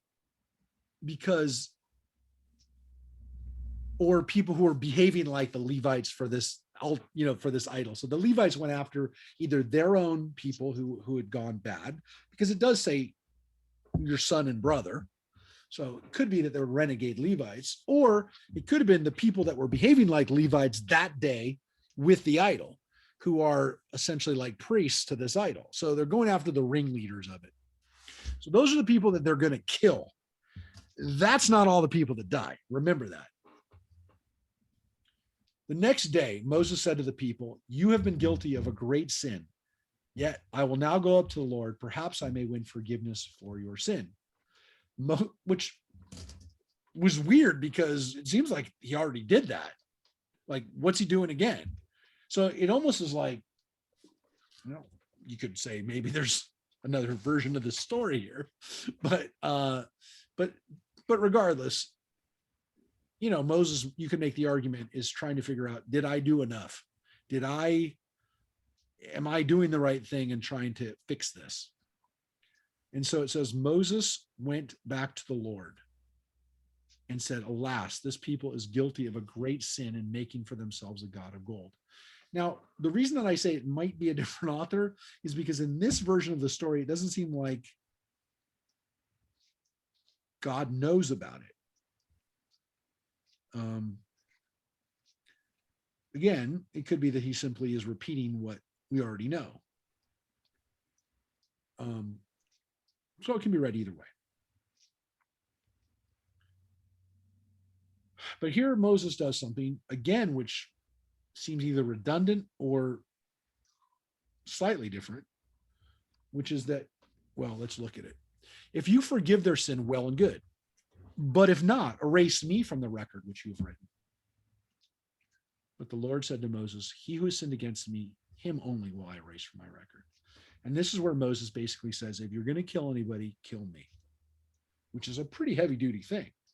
That's Moses being the ultimate responsible party, which is telling God, if anyone's responsible, I'm responsible.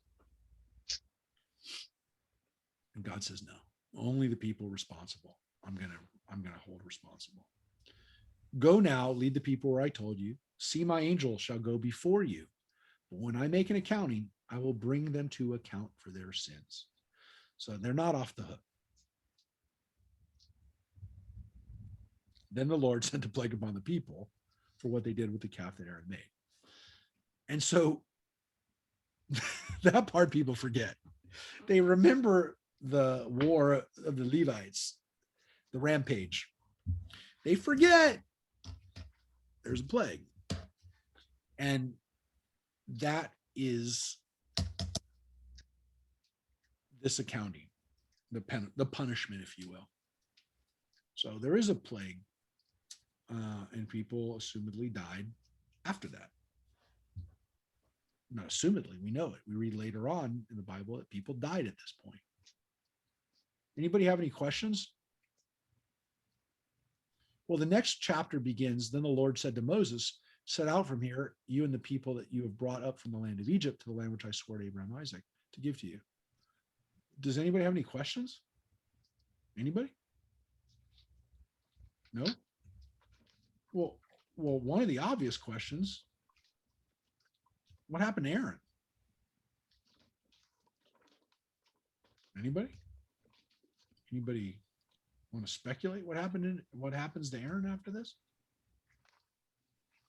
Nothing, right? Doesn't seem like it. I mean, he gets punished later on, I think, when we read later on, but not here. So the answer that you have, right, is that Nadav and Avihu, his sons, end up dying, and they seem to die for, it seems a disproportionate, problem, right? It's gosh, doesn't seem like they deserve to die. So yeah, there are people who say that that's where Aaron gets his comeuppance. But there's another problem with that, which is God's not really supposed to do that. I mean, Aaron, why is Aaron not punished? And Aaron doesn't get punished later on with Miriam, which seems weird too. So like it starts to add up. Well, I don't know, it's only two places, but it seems as though God seems to be cutting Aaron some slack. So why? Why would Aaron be cut slack? That's a fair question to ask. He's the priest, he's the Kohen Gadol. Yes, he is. And so one of the problems is that if Aaron is punished, who's going to be the Kohen Gadol? Who's going to be the high priest? If Aaron gets touched in any way, he no longer can be the priest. Now you can argue his kid could become the priest and he's just invalidated and that's the end of it. But it's an interesting situation, which is, does Aaron have some kind of protection based on what role he's playing?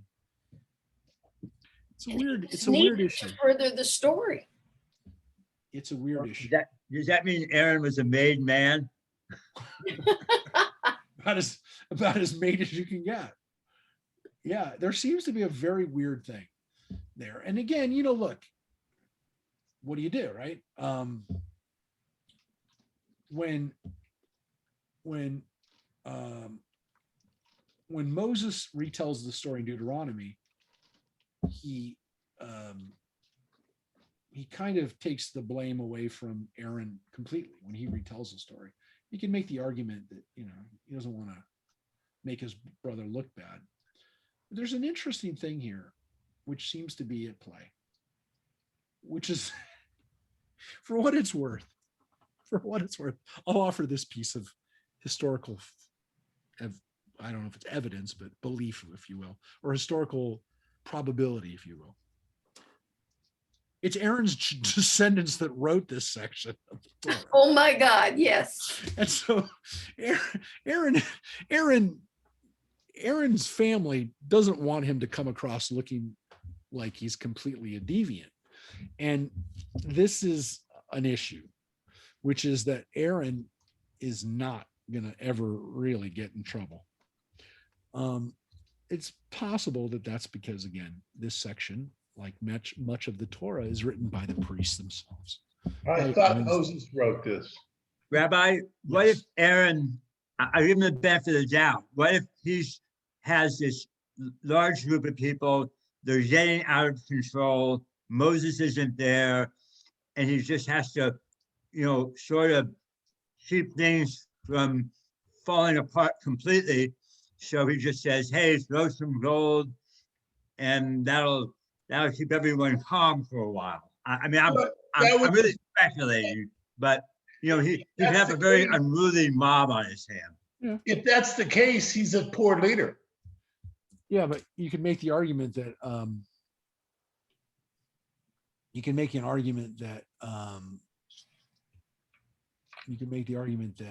Moses was the bad leader for putting him in charge for this. The AJU has done they've done AJU, American Jewish University up in Mulholland. They've done a biblical trial, and they've done this one a few times, but this one they did again 3 years ago in March 11th, 3 years ago, 2018. They did the people versus Aaron for inciting rebellion. Oh my gosh. 2018, by the way. Erwin Chemerinsky from Berkeley Law, Lori Levinson from Loyola, and Judge Bert Pines. They did it. And people get to go there and get to watch this trial, done by, counsel and, a well-known judge. And they do these trials, these mock trials of what the trial would look like. So we're fascinated by it. There is definitely material here for us to reflect on. This is the heart of the portion. I'm not going to say this is the only thing in the portion. We're going to finish up now because this is the golden calf incident, which arguably is the last really powerful narrative in the book of Exodus, and arguably is the last really powerful narrative all the way until we get to Numbers. It stands out as one of the most dramatic stories in from the time the people leave Egypt, a few weeks ago, till we come into the land of Israel. It's the Mount Sinai, getting the 10 Commandments, and then this. This is a critical moment. So it is important to reflect on it. And whenever we read it, again, this year we read it and we're thinking about stuff in pop culture right now like we've never seen. But I think Philip makes a really good point, which is, in a time when we're moving towards, maybe the extremes of political correctness, that Judaism really has an interesting take on it, which is don't whitewash, don't be afraid of the truth, but at the same time, let's recognize that there are special people. They're not perfect, but their leadership styles, oftentimes we can learn a lot from. And if we didn't tell the story, think about what we'd lose. Think about what we'd lose from our knowledge and our understanding of who we could be if we only looked at stories and we're never going to find them, of people who always behave in a positive way, because nobody does. So again, I think we're coming together, hopefully, on that issue. I hope we do. All right, we're going to finish up with these last couple chapters. We're going to move a little faster through this because the story is over, but we're going to get some interesting commandments here. The Lord said to Moses, and you'll see why we read this at the holidays, set out from here and the people you've brought from the land of Egypt to the land which I swore to Abraham, Isaac, and Jacob, saying, to your offspring will I give it. I will send an angel before you, and I will drive out the Canaanites, the Amorites, the Hittites, the Perizzites, the Hivites, and the Jebusites, a land flowing with milk and honey. But I will not go in your midst, since you are a stiff-necked people, lest I destroy you on the way. So, yeah, I'm not going to be with you like this anymore. I can't stand it. You're giving me a headache, and I'm going to destroy you eventually. When the people heard this harsh word, they went into mourning, and none put on his finery. Then the Lord said to Moses, say to the Israelite people, you are a stiff-necked people. If I were to go in your midst for one moment, I would destroy you. Now then, leave off your finery, and I will consider what to do to you. So the Israelites remained stripped of their finery from Mount Horeb on. And Moses would take the tent and pitch it outside the camp at some distance from the camp. It was called the tent of meeting. And whoever sought the Lord would go to the tent of meeting that was outside the camp. So they come up with a kind of an idea of how we're going to have God in our midst, which is he's going to be nearby. Whenever Moses went out to the tent, all the people would rise and stand, each at the entrance of his tent, and gaze after Moses until he entered the tent. And when Moses entered the tent, and by the way, this seems to be like kind of like, and not quite chronological, because Moses went up back on the mountain. He hasn't really come back yet for the second time. So,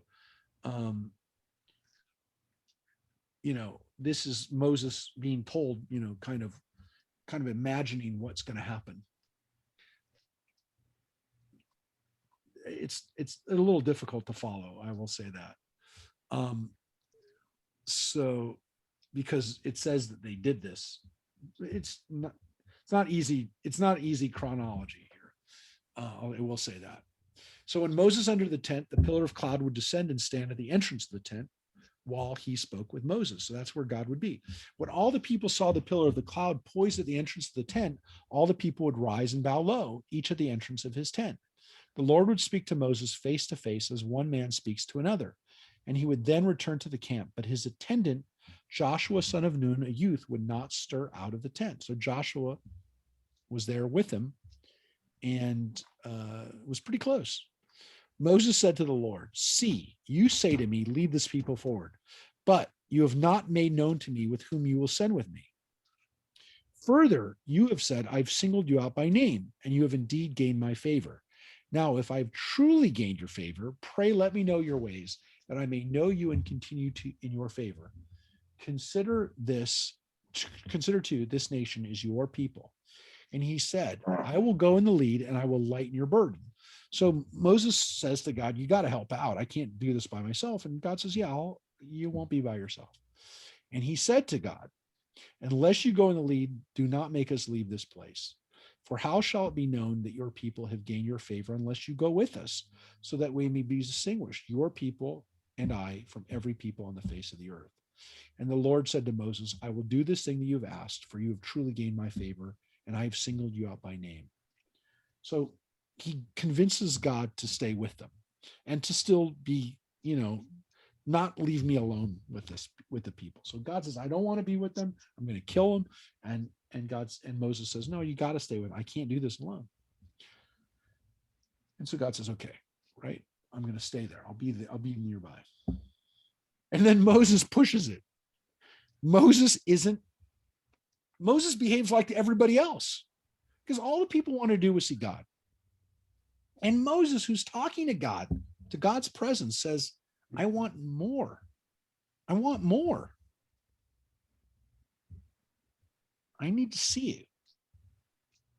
And God said, I will make all my goodness pass before you, and I will proclaim before you the name of the Lord, and the grace that I grant, the compassion that I show. But, God said, you cannot see my face, for man may not see me and live. And the Lord said, see, there is a place near me. Station yourself on the rock, and as my presence passes by, I will put you in a cleft of the rock and shield you with my hand until I've passed by. Then I will take my hand away, and you will see my back, but my face must not be seen. And so that story in chapter 33 is a real interesting, weird story, because it's basically Moses saying to God, I need to see more, which is what the people said in the very beginning when they made the golden calf, which is we want to see God. We need to know we're not alone. And they weren't. They knew God had just spoken to them at Mount Sinai. They knew that God was with them in the pillar. They knew that God was there, but they wanted more. And that's what Moses wanted too. And he said to God, I need to see you more. I want more. And I think that this is the weird human compulsion we have, which is that whenever we see or understand, that we're in God's presence, we get a sense of joy in that. We get a sense of peace, but we want more. And Moses wants more. And Moses had as much as any person could possibly have, and he still wanted more. And so it tells us that no matter what we would get, we'd want more, but we can't. And as I was talking to the kids today, it's because we can't take in all of God. Human beings can't do it. I said, it's like, think about us like a cup. If you're a cup, you can't pour the ocean into a cup. The cup can't handle it. And so human beings can't take in all of God's essence. We can't understand God fully. And so Moses can't even understand God fully. So that is an interesting little lesson for us, which is, again, a lesson that we can take some comfort from, which is, folks, we always want to know God. We always want to know more. And here's the commandment. This is the last chapter. The Lord said to Moses, carve 2 tablets of stone like the first,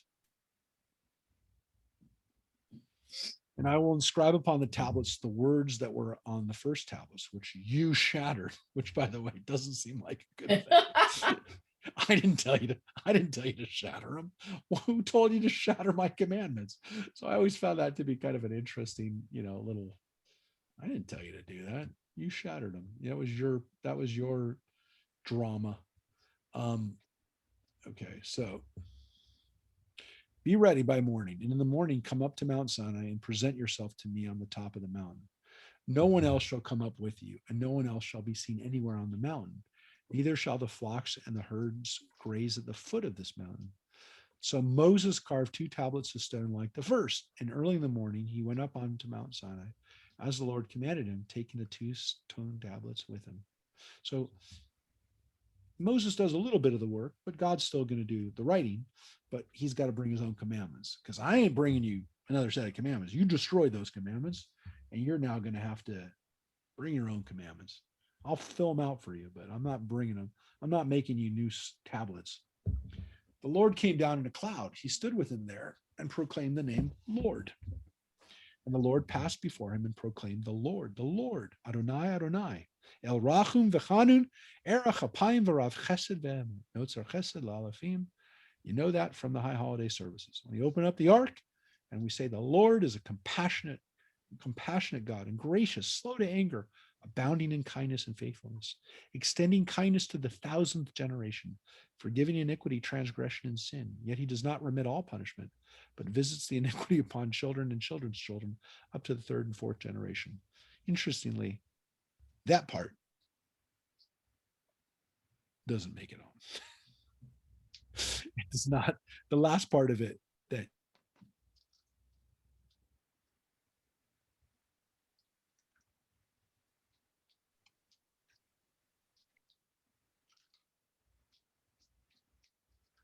Oh, we lost you again. Oh, Rabbi. We Well, got this I almost far. made it. Mike, you got him this far. Yeah, what can I say? I got him farther than I did last week. Right. Almost to the land of Israel. Almost. Good one. That's a good He one. didn't get to the Jordan, so he's still away. They're still a ways away.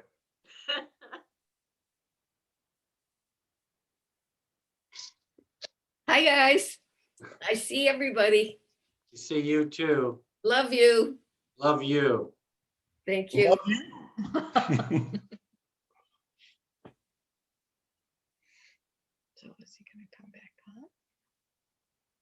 Well, is he gonna come back? Of course he is. Yeah, he'll come back. He has to struggle to bring it up again, to turn it off, retune it, You only have 5 minutes. huh? You only- He'll be back. Well, I apologize. I'm not going to go back on the computer because we're almost done, but I'm going to finish up. I'll finish up here with the But audio. and you everything. came. Yeah. Anyways, yeah, somehow it folded again.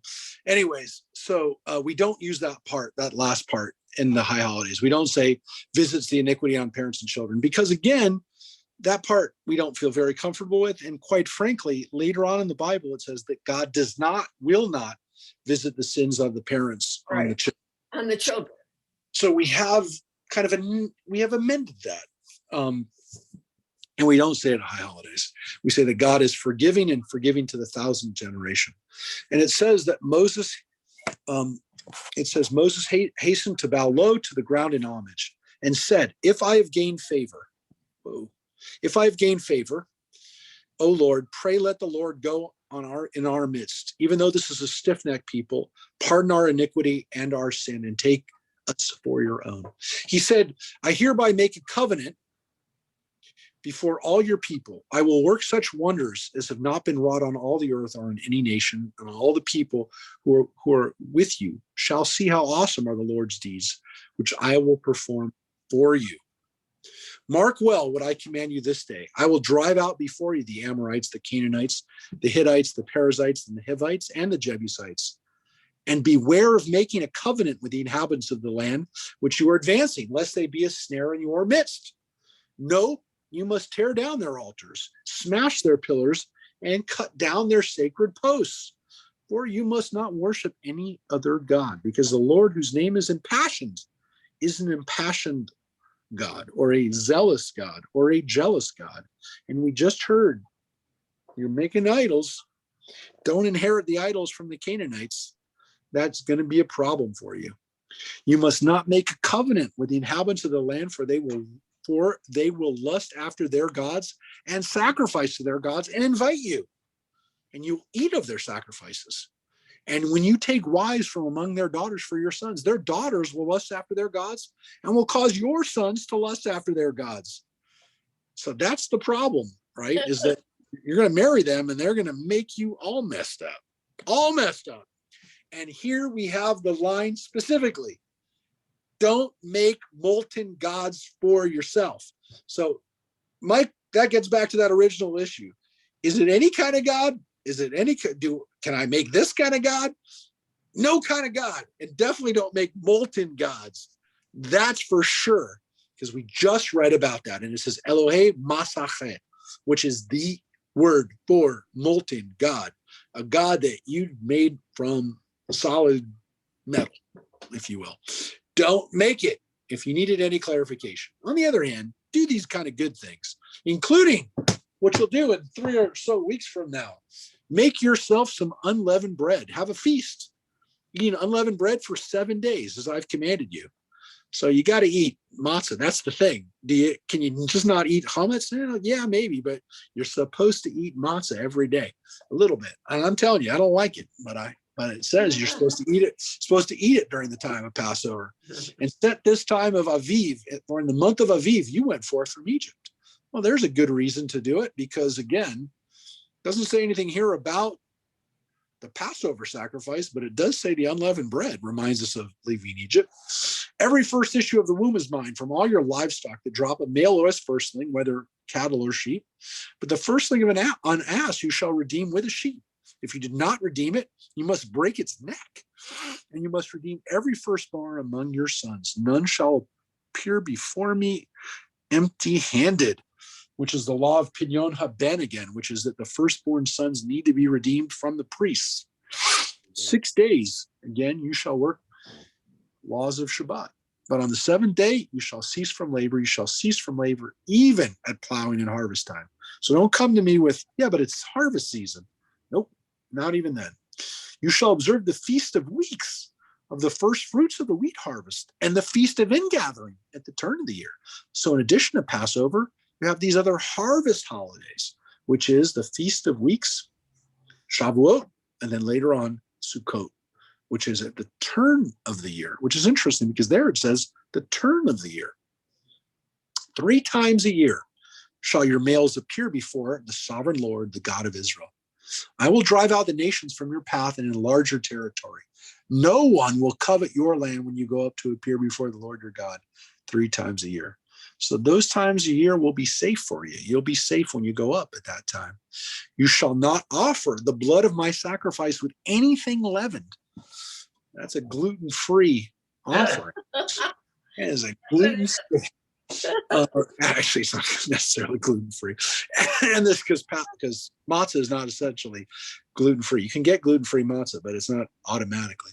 And the sacrifice of the feast of Passover, nothing shall be left over until morning. We read that before too. Right. The choice fruits of your soil you shall bring to the house of the Lord your God. You shall not boil a kid in its mother's milk. And there we have the first law of kashrut. That is the law, and that's where it derives from. It is mentioned 3 times in the Torah. 3 times we have that phrase. Lo tova gedi b'chalevima. What? That's not the first time we read it, correct? This is the first time we read it Is it? Okay. in Exodus. Now we will read it again. We'll read it in Deuteronomy. Lo tevashel kedi b'chalevima. And why is this phrase so crazy? Because again, it doesn't seem to necessarily be about having a cheeseburger. It seems to be really about a very strange pagan practice, which is not killing an animal and its mother together at the same time. And it seems pretty gross. But we derive from that you're not supposed to kill an animal. I mean, not to burn it, not to fry it, not to melt it, not to boil it. No preparation is okay for boiling a kid in its mother's milk.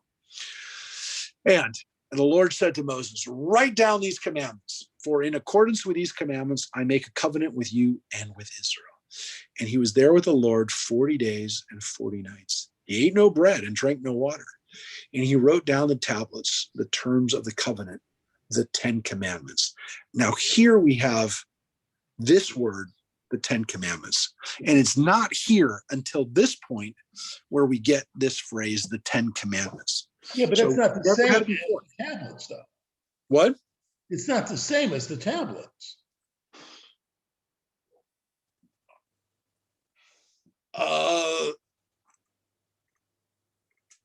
I don't know. That's what I gathered.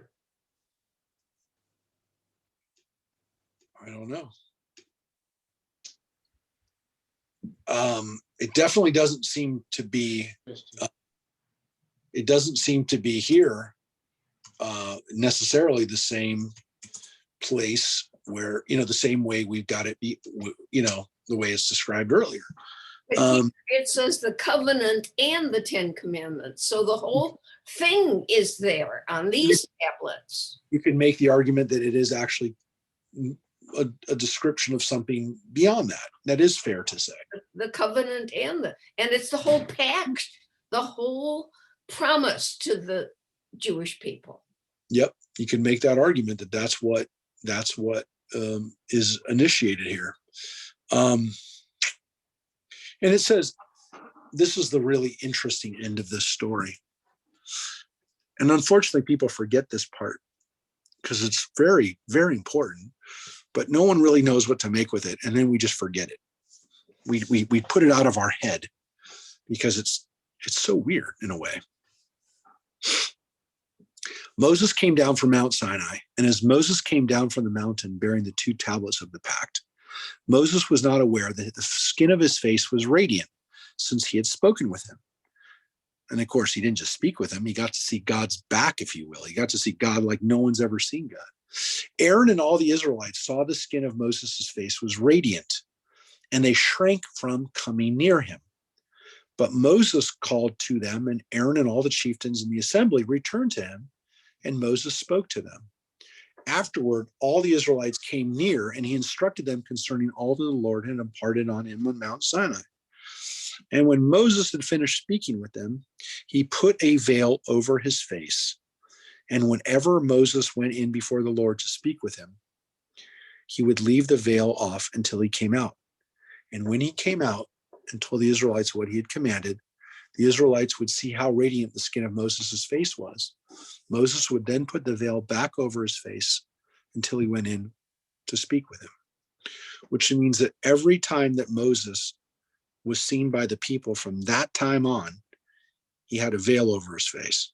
And what's interesting is not one movie has that in there. They just have him get old when he comes down. Ever. They never had that. I've never seen that depiction of Moses with the veil over his face. I never Or have seen. radiant. I've never seen the picture. The problem is that this, we don't know what to do with it. I mean, that's the way the Torah portion ends. And it, look, we normally understand it to be a good thing, and the rabbis definitely did. And the reason that the kind of Torah portion ends there, well, first of all, it's kind of a good break, and then, Moses is going to get into the instructions on making sure they build the tabernacle. But what's so weird about this is that, I mean, it's all weird that he has this veil, but what it seems as though is that the people are scared of him. It's not that they look at him and go, wow, look at Moses, he's shiny. He's giving off a light. It's that they're scared of what they see. Now, are they scared because it's so amazing and it's so awesome and that they're seeing like part of the remnant of God on his face, the light? It's scary. Or is it possible that Moses was not transfigured, but disfigured by the story, by the incident? And did the way that he looked scared them because his face to some extent, and again, it's all on how we translate the word Karen or, which is translated as crowns of light. But the problem is that the word Karen, which means horn, could be a protuberance, or it can be rays.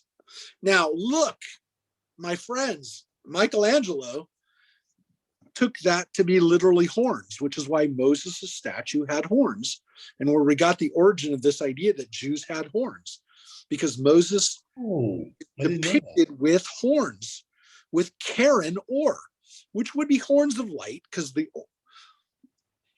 or needs to be translated. You can't just leave off and just make it horns. It's some kind of horns of light, but could it also be horns that were created by the light, which means were they bumps, or was his visage made weird by the burning of seeing God face to face? Now, that's not something that we like to think about, because it's much nicer to think that Moses has beams of light coming from his face. But it could also be that he is scarred by this coming too close to God, which is a whole different reading of it. And it's a legitimate reading. I mean, I know biblical scholars who have made a very, very, very cogent argument that is what happens here. Because look, if you look at the way they recoil from him when they see him. And so this is an interesting situation, which again, it doesn't even matter, because as we have all know, no one ever depicts Moses with a veil over his face, no matter what, because this idea that Moses, every time he saw the people, had something that separated him from the people. Every But it's also time never mentioned again, though, in the Torah. Yeah, you could say that it's not mentioned again, but it doesn't say what Moses wore the rest of the time either.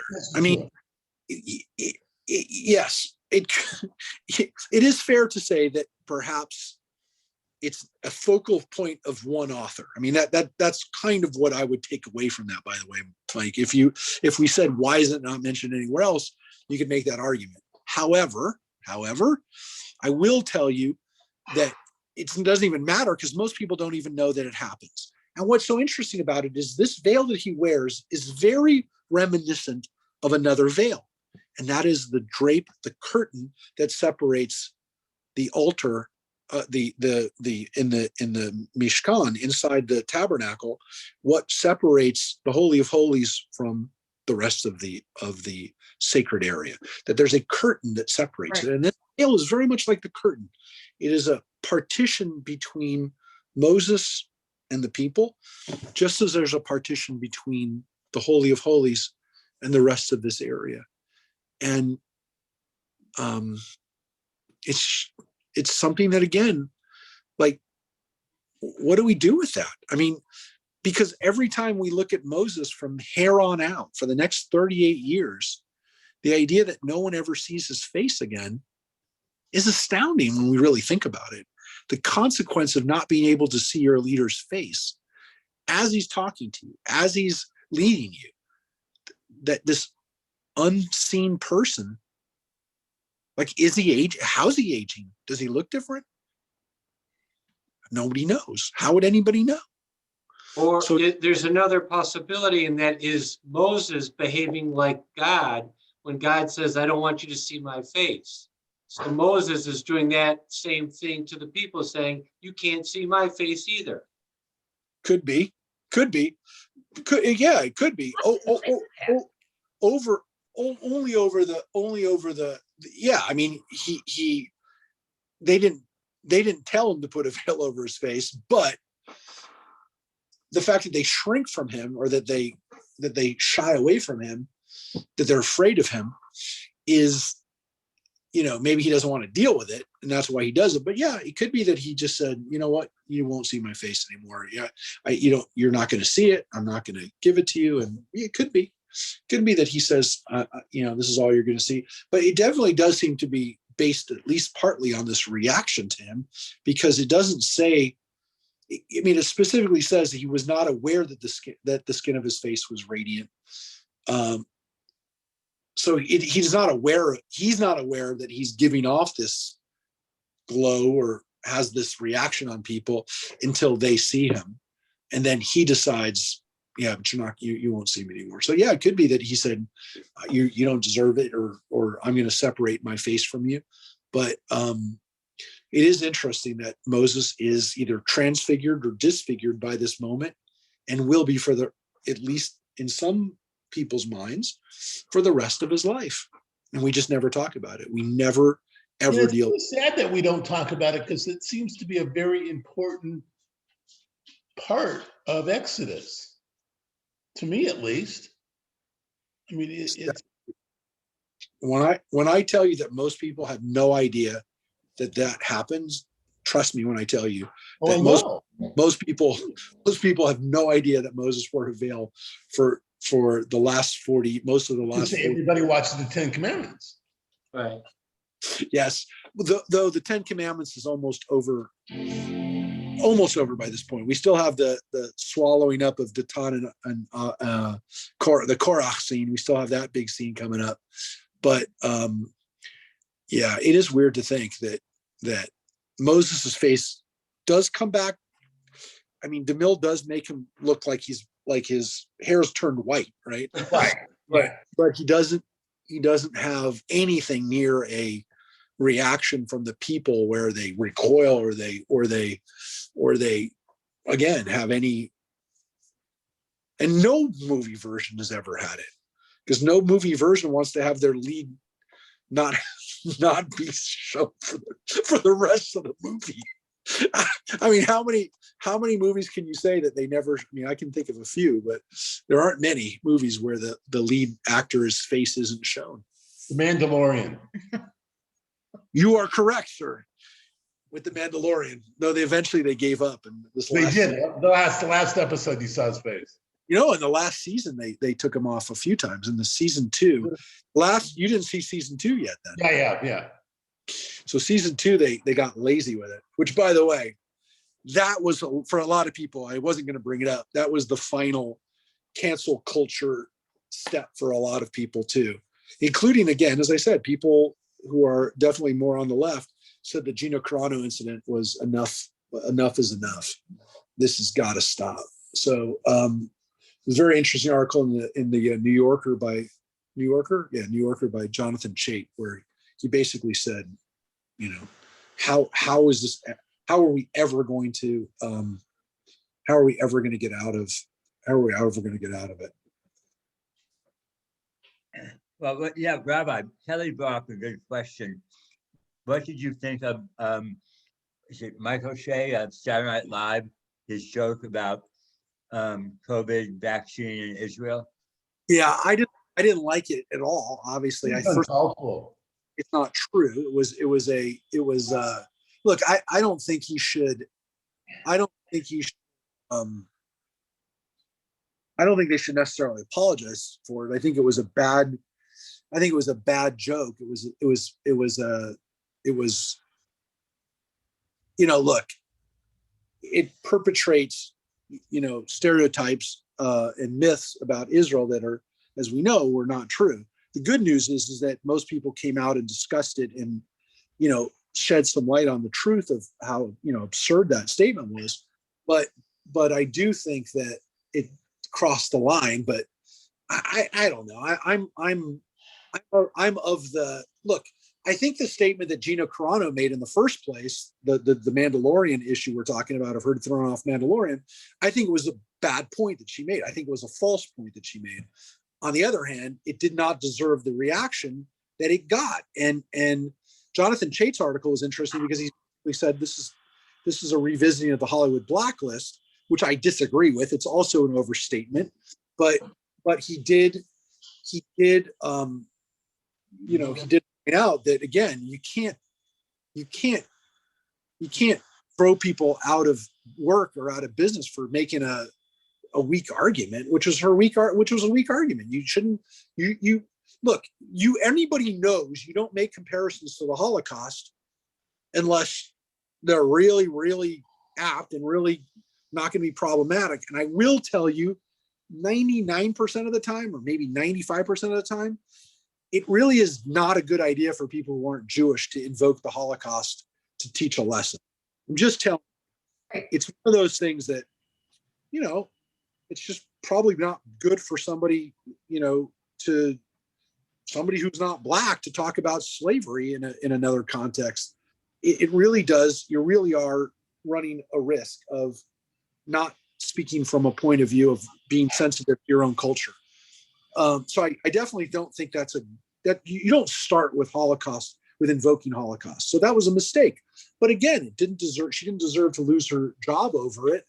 And it was, again, it is a dangerous precedent, I think, for communication. So that's why I also think that, we shouldn't we should call out what Michael Shea did and say that it was not a good joke and it was not truthful and it was based on a false premise.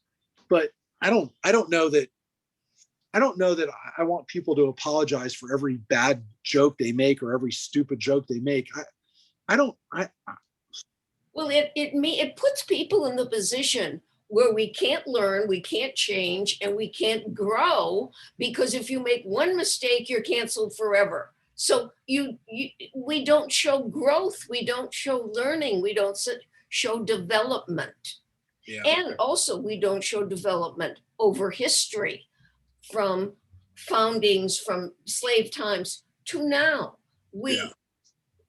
You're right. As though everything is static, and life is not static. You're absolutely right. You're absolutely right. And I think that that's one of the things that we're starting to realize, that we will not be able to grow. We won't be able to learn. We won't be able to ever have any room for forgiveness, by the way. Right. Because if people are just shut off, then you can't even ask for forgiveness. And again,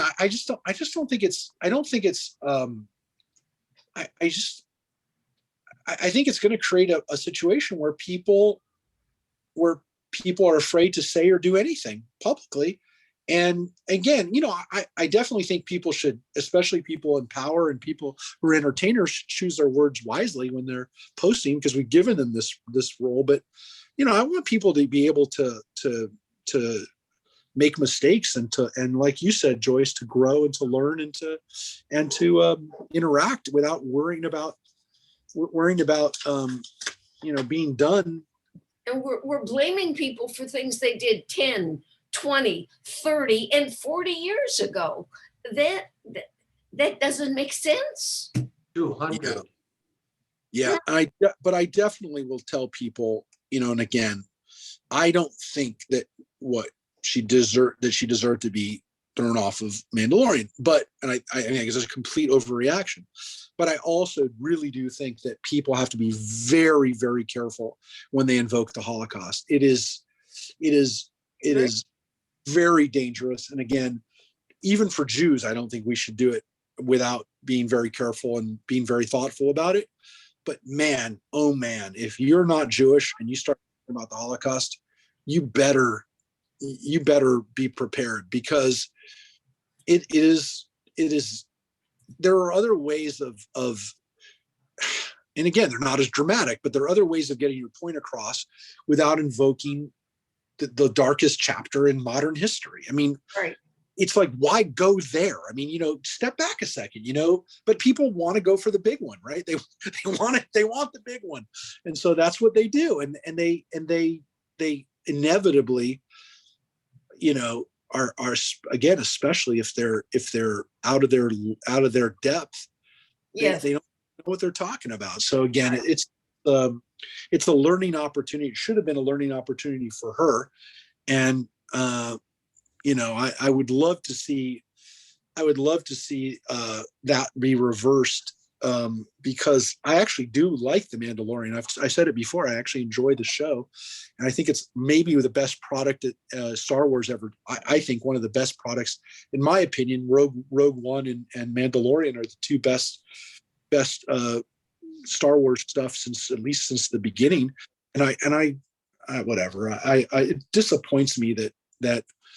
And Bill Burr came out this week too, saying that, that was not fair for Gina Carano to be hit like that. And, and I don't think Bill's not a conservative. He's not arguing on behalf of any party. So I don't know, whatever. Rabbi, you've heard of Godwin's Law, right? Godwin, Godwin's Law. Yeah. And and I'm not saying that ended, but I mean, she immediately went there. But I don't think she should have been fired. But it just seems that arguments eventually dissolve into someone invokes the Nazis. Yeah. Well, it's interesting what happened this week in Tampa with a black police officer. And in the past, we have always tolerated or just looked the other way when a black person uses the N-word. Well, this week, a black police officer was caught on his video cam, and he used the N-word, and they fired him. So your comment about a non-Jew, I don't think it matters, Jew or non-Jew. If you're going to violate the covenants of what the people mandate is proper or politically correct, it doesn't matter who you are, you're going to face the consequences. You're going to be fired. Yeah. Well, because things are getting worse. Nobody can say anything. So. Right. Exactly. Yeah. I think it could get, and again, it is already ridiculous. It is. It's got, whatever. We've in our attempt to fix ourselves, we've literally created a situation where people are afraid to even thoughtfully engage in discussion now sometimes. Right. And again, some people are not learning from it, and some people need to pay attention. But again, a lot of thoughtful discourse is not being put out there because, and I'm not going to, look, I'm not going to be afraid. I'm not worried. Maybe I should be, but I'm not going to look. I don't know. I can't live that way. What's going to swing the pendulum back to rationality? I don't know. I mean, it's at some point. I think we're pretty close. I think this Gina Carano situation might have been the final straw for. I think that this definitely. I saw the reaction from people who finally said enough is enough, and I I definitely think, I mean, Jonathan Chait is about as liberal, well, I should say he's as liberal, but he's one of the most well-known liberal writers out there, spokespeople and, whatever. He's got a pretty big platform. And he wrote it's in the New York Magazine. And if you look it up, he said, I think, again, he went a little too far overboard, but he said, again, this is Jonathan Chait. This was in New York Magazine. He said that her termination he said it's blacklisted. And again, this is Jonathan Chait saying firing actors for being conservative is another Hollywood blacklist. And this is a liberal writer, Jonathan Chait, writing it. So I think we might have, as I said, found the point where people are saying enough is enough. So I think we're close. If we're not there yet, I hope so. I don't think we're there yet. we're very, very close. I look, hope so. if she I do gets hired, too. she gets hired back, look,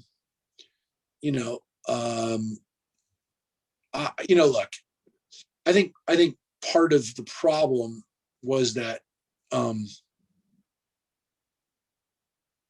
some of the people in the Hollywood blacklist were actually really really were Stalinist, and there were people there who were working against America who also were part of it. So there is a problem with invoking the blacklist to some extent because, but he went ahead and did it. So Yep, he did. not the same as, again, it's not the same as the Nazis, but it definitely was a dark chapter in American history. And anyways, but yeah, I definitely will. I'm going to put the link for it up on the chat space, is the Jonathan Chait article, which, again, my only point is this is a liberal writer saying enough is enough. So everybody, apologies for failing again tonight with the Zoom, but I have no idea how to get around. I really don't, because I share text the same way Tuesday mornings, and I don't know what it is, so I apologize. So have a good night, everybody. Stay safe. Thank you. Come back on Friday for services, and Good class. thank you, everybody. Thanks, Thank everybody. you, Rabbi. Thanks, everybody. Bye-bye. Bye. Bye. Love you, Joyce. Bye. Love you all. See you soon. You're beautiful. Love you, Cheryl. Love you, David. Love you, Joyce. Love you. Thank you. I feel loved and I'm blessed. This is a great class, and it nourishes me. And seeing you guys and seeing Mark and everybody nourishes me too. It makes it's a very important part of my life. Yeah. Ours too. We're left to talk, isn't it? Oh no, I can't hear now. Somebody muted you. Am I there now? Yeah, I can hear you now. I wanted to bring up, the guy that I came out to California when I did my engine, this John Kuselis. Yes. And I've talked about him from time to time. We've done stuff. He is very involved with his Lutheran church. Yes. And so every so often we have conversation about the Bible, and he knows that I'm in the Bible studies class with you, with the rabbi. And he's invited me to participate in a Zoom call because they're doing the 10 Commandments right now. Oh my. And he asked, and I saw a link. I wasn't able to participate, but I saw a link and read some of the chapter. But in the meantime, he asked, and I don't know where this came from, he asked if it would be possible for him to join this call. And I said, I will have to ask. It's not my call to make that. And so we're not even members. So, Well, he's been, maybe he shouldn't be on the call, but he can look it up on Facebook, because yeah. anybody can attend this class on Facebook. Anybody. So when they do Facebook, what does it look like? So do they just see it? I and don't hear know. it? They Yeah. don't seem to talk back to the rabbi, but I Right. think they see it and hear it, and they hear us, I believe. Oh, It's live on Facebook. yeah, it says live on Facebook. Yeah. Yeah. And it probably is still live on Facebook. It still says it. Yeah, We're still on Facebook now, and anybody can attend that. okay. And there's the link on how to do it on the weekly Okay, list. I so think, that, yeah, I'll You- share that with him. yes. Share that information. And if he does want to attend, we can ask Rabbi Mark. Yeah, good. Well, I'm glad I had the chance to visit with you about this. Yeah. Yeah, because it seems there's two alternatives. One attending the Zoom class and one attending the Facebook class. Yeah, and Facebook, I think it doesn't put anybody in a compromised position. I am not wanting to use like a trump card or a chit right now. Well, not only that, if he watches on Facebook, he won't be led into discussions and confrontations and challenges. Yeah, right. So he won't have to bring Lutheran thoughts into what we are discussing. Yeah, yeah. It's neutral and it's public. Exactly. Got And it. it's observing and learning. Yeah. And I don't even know if on Facebook they see us. Yeah. I don't know. Maybe they just see the rabbi and the text. Well, one of these times, We we're can gonna, ask Mark. yeah, Good. yeah, That's good deal. Yeah. And I wonder he left this up for us to continue talking. Isn't that interesting? Just for us, Yeah. but it shows on our screen. This is on. It shows that Elise is still on. Oh, yes. Hi, Elise. We can't see you. We just see your name up there. But I think you may be able to see us. I don't know. Meanwhile, I've been working on taxes, and what's strange, you're supposed to get everything by the end of January. I got information Saturday and I got information today. Okay, so we- I'm we- wondering wait, if all of this is recording live on It Facebook. doesn't still. matter. It doesn't matter. We received by was it the 1099? By 1099, it was sent from one of my airline or Yeah. not airline, but air companies. The postmark was dated January 28th, and we Oh my God. received it today. Oh my God. More than a month delayed by the post office, and they're a Dallas-based company. Oh my God. So, Well, you know, a check that was sent from somewhere in the greater Los Angeles area was sent to me. A week later, it hadn't come. So the company wired me the money. wow. So that's the post office. I got a 1099 today, but it came FedEx. Ah, So they knew they were late yeah. because Yeah, they because it's supposed to be delivered, or supposed to be sent out by the end of January. but they just got the information. So End of February? So that's always learning something new. Life is good. I love you both. And I love this class. Me too. We do too. And Mark, good night and thank you. Tomorrow at in the afternoon, we drive over to the Fort Worth area to get our Moderna shots. Okay. I wish you weren't, but you know, I have no input on this. Yeah. And Well, I'm okay. Yeah, good. We are too. Okay, I'm glad. As long as you're comfortable with what you're doing, I'm comfortable with what I'm doing. Good.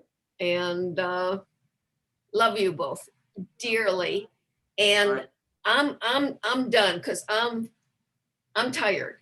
Yes, so are we. So- It's 11:40 PM. Oh my God. So I'm turning off my computer at this point, and I'm gonna say good night, guys. Good night. Love Good night. Good night.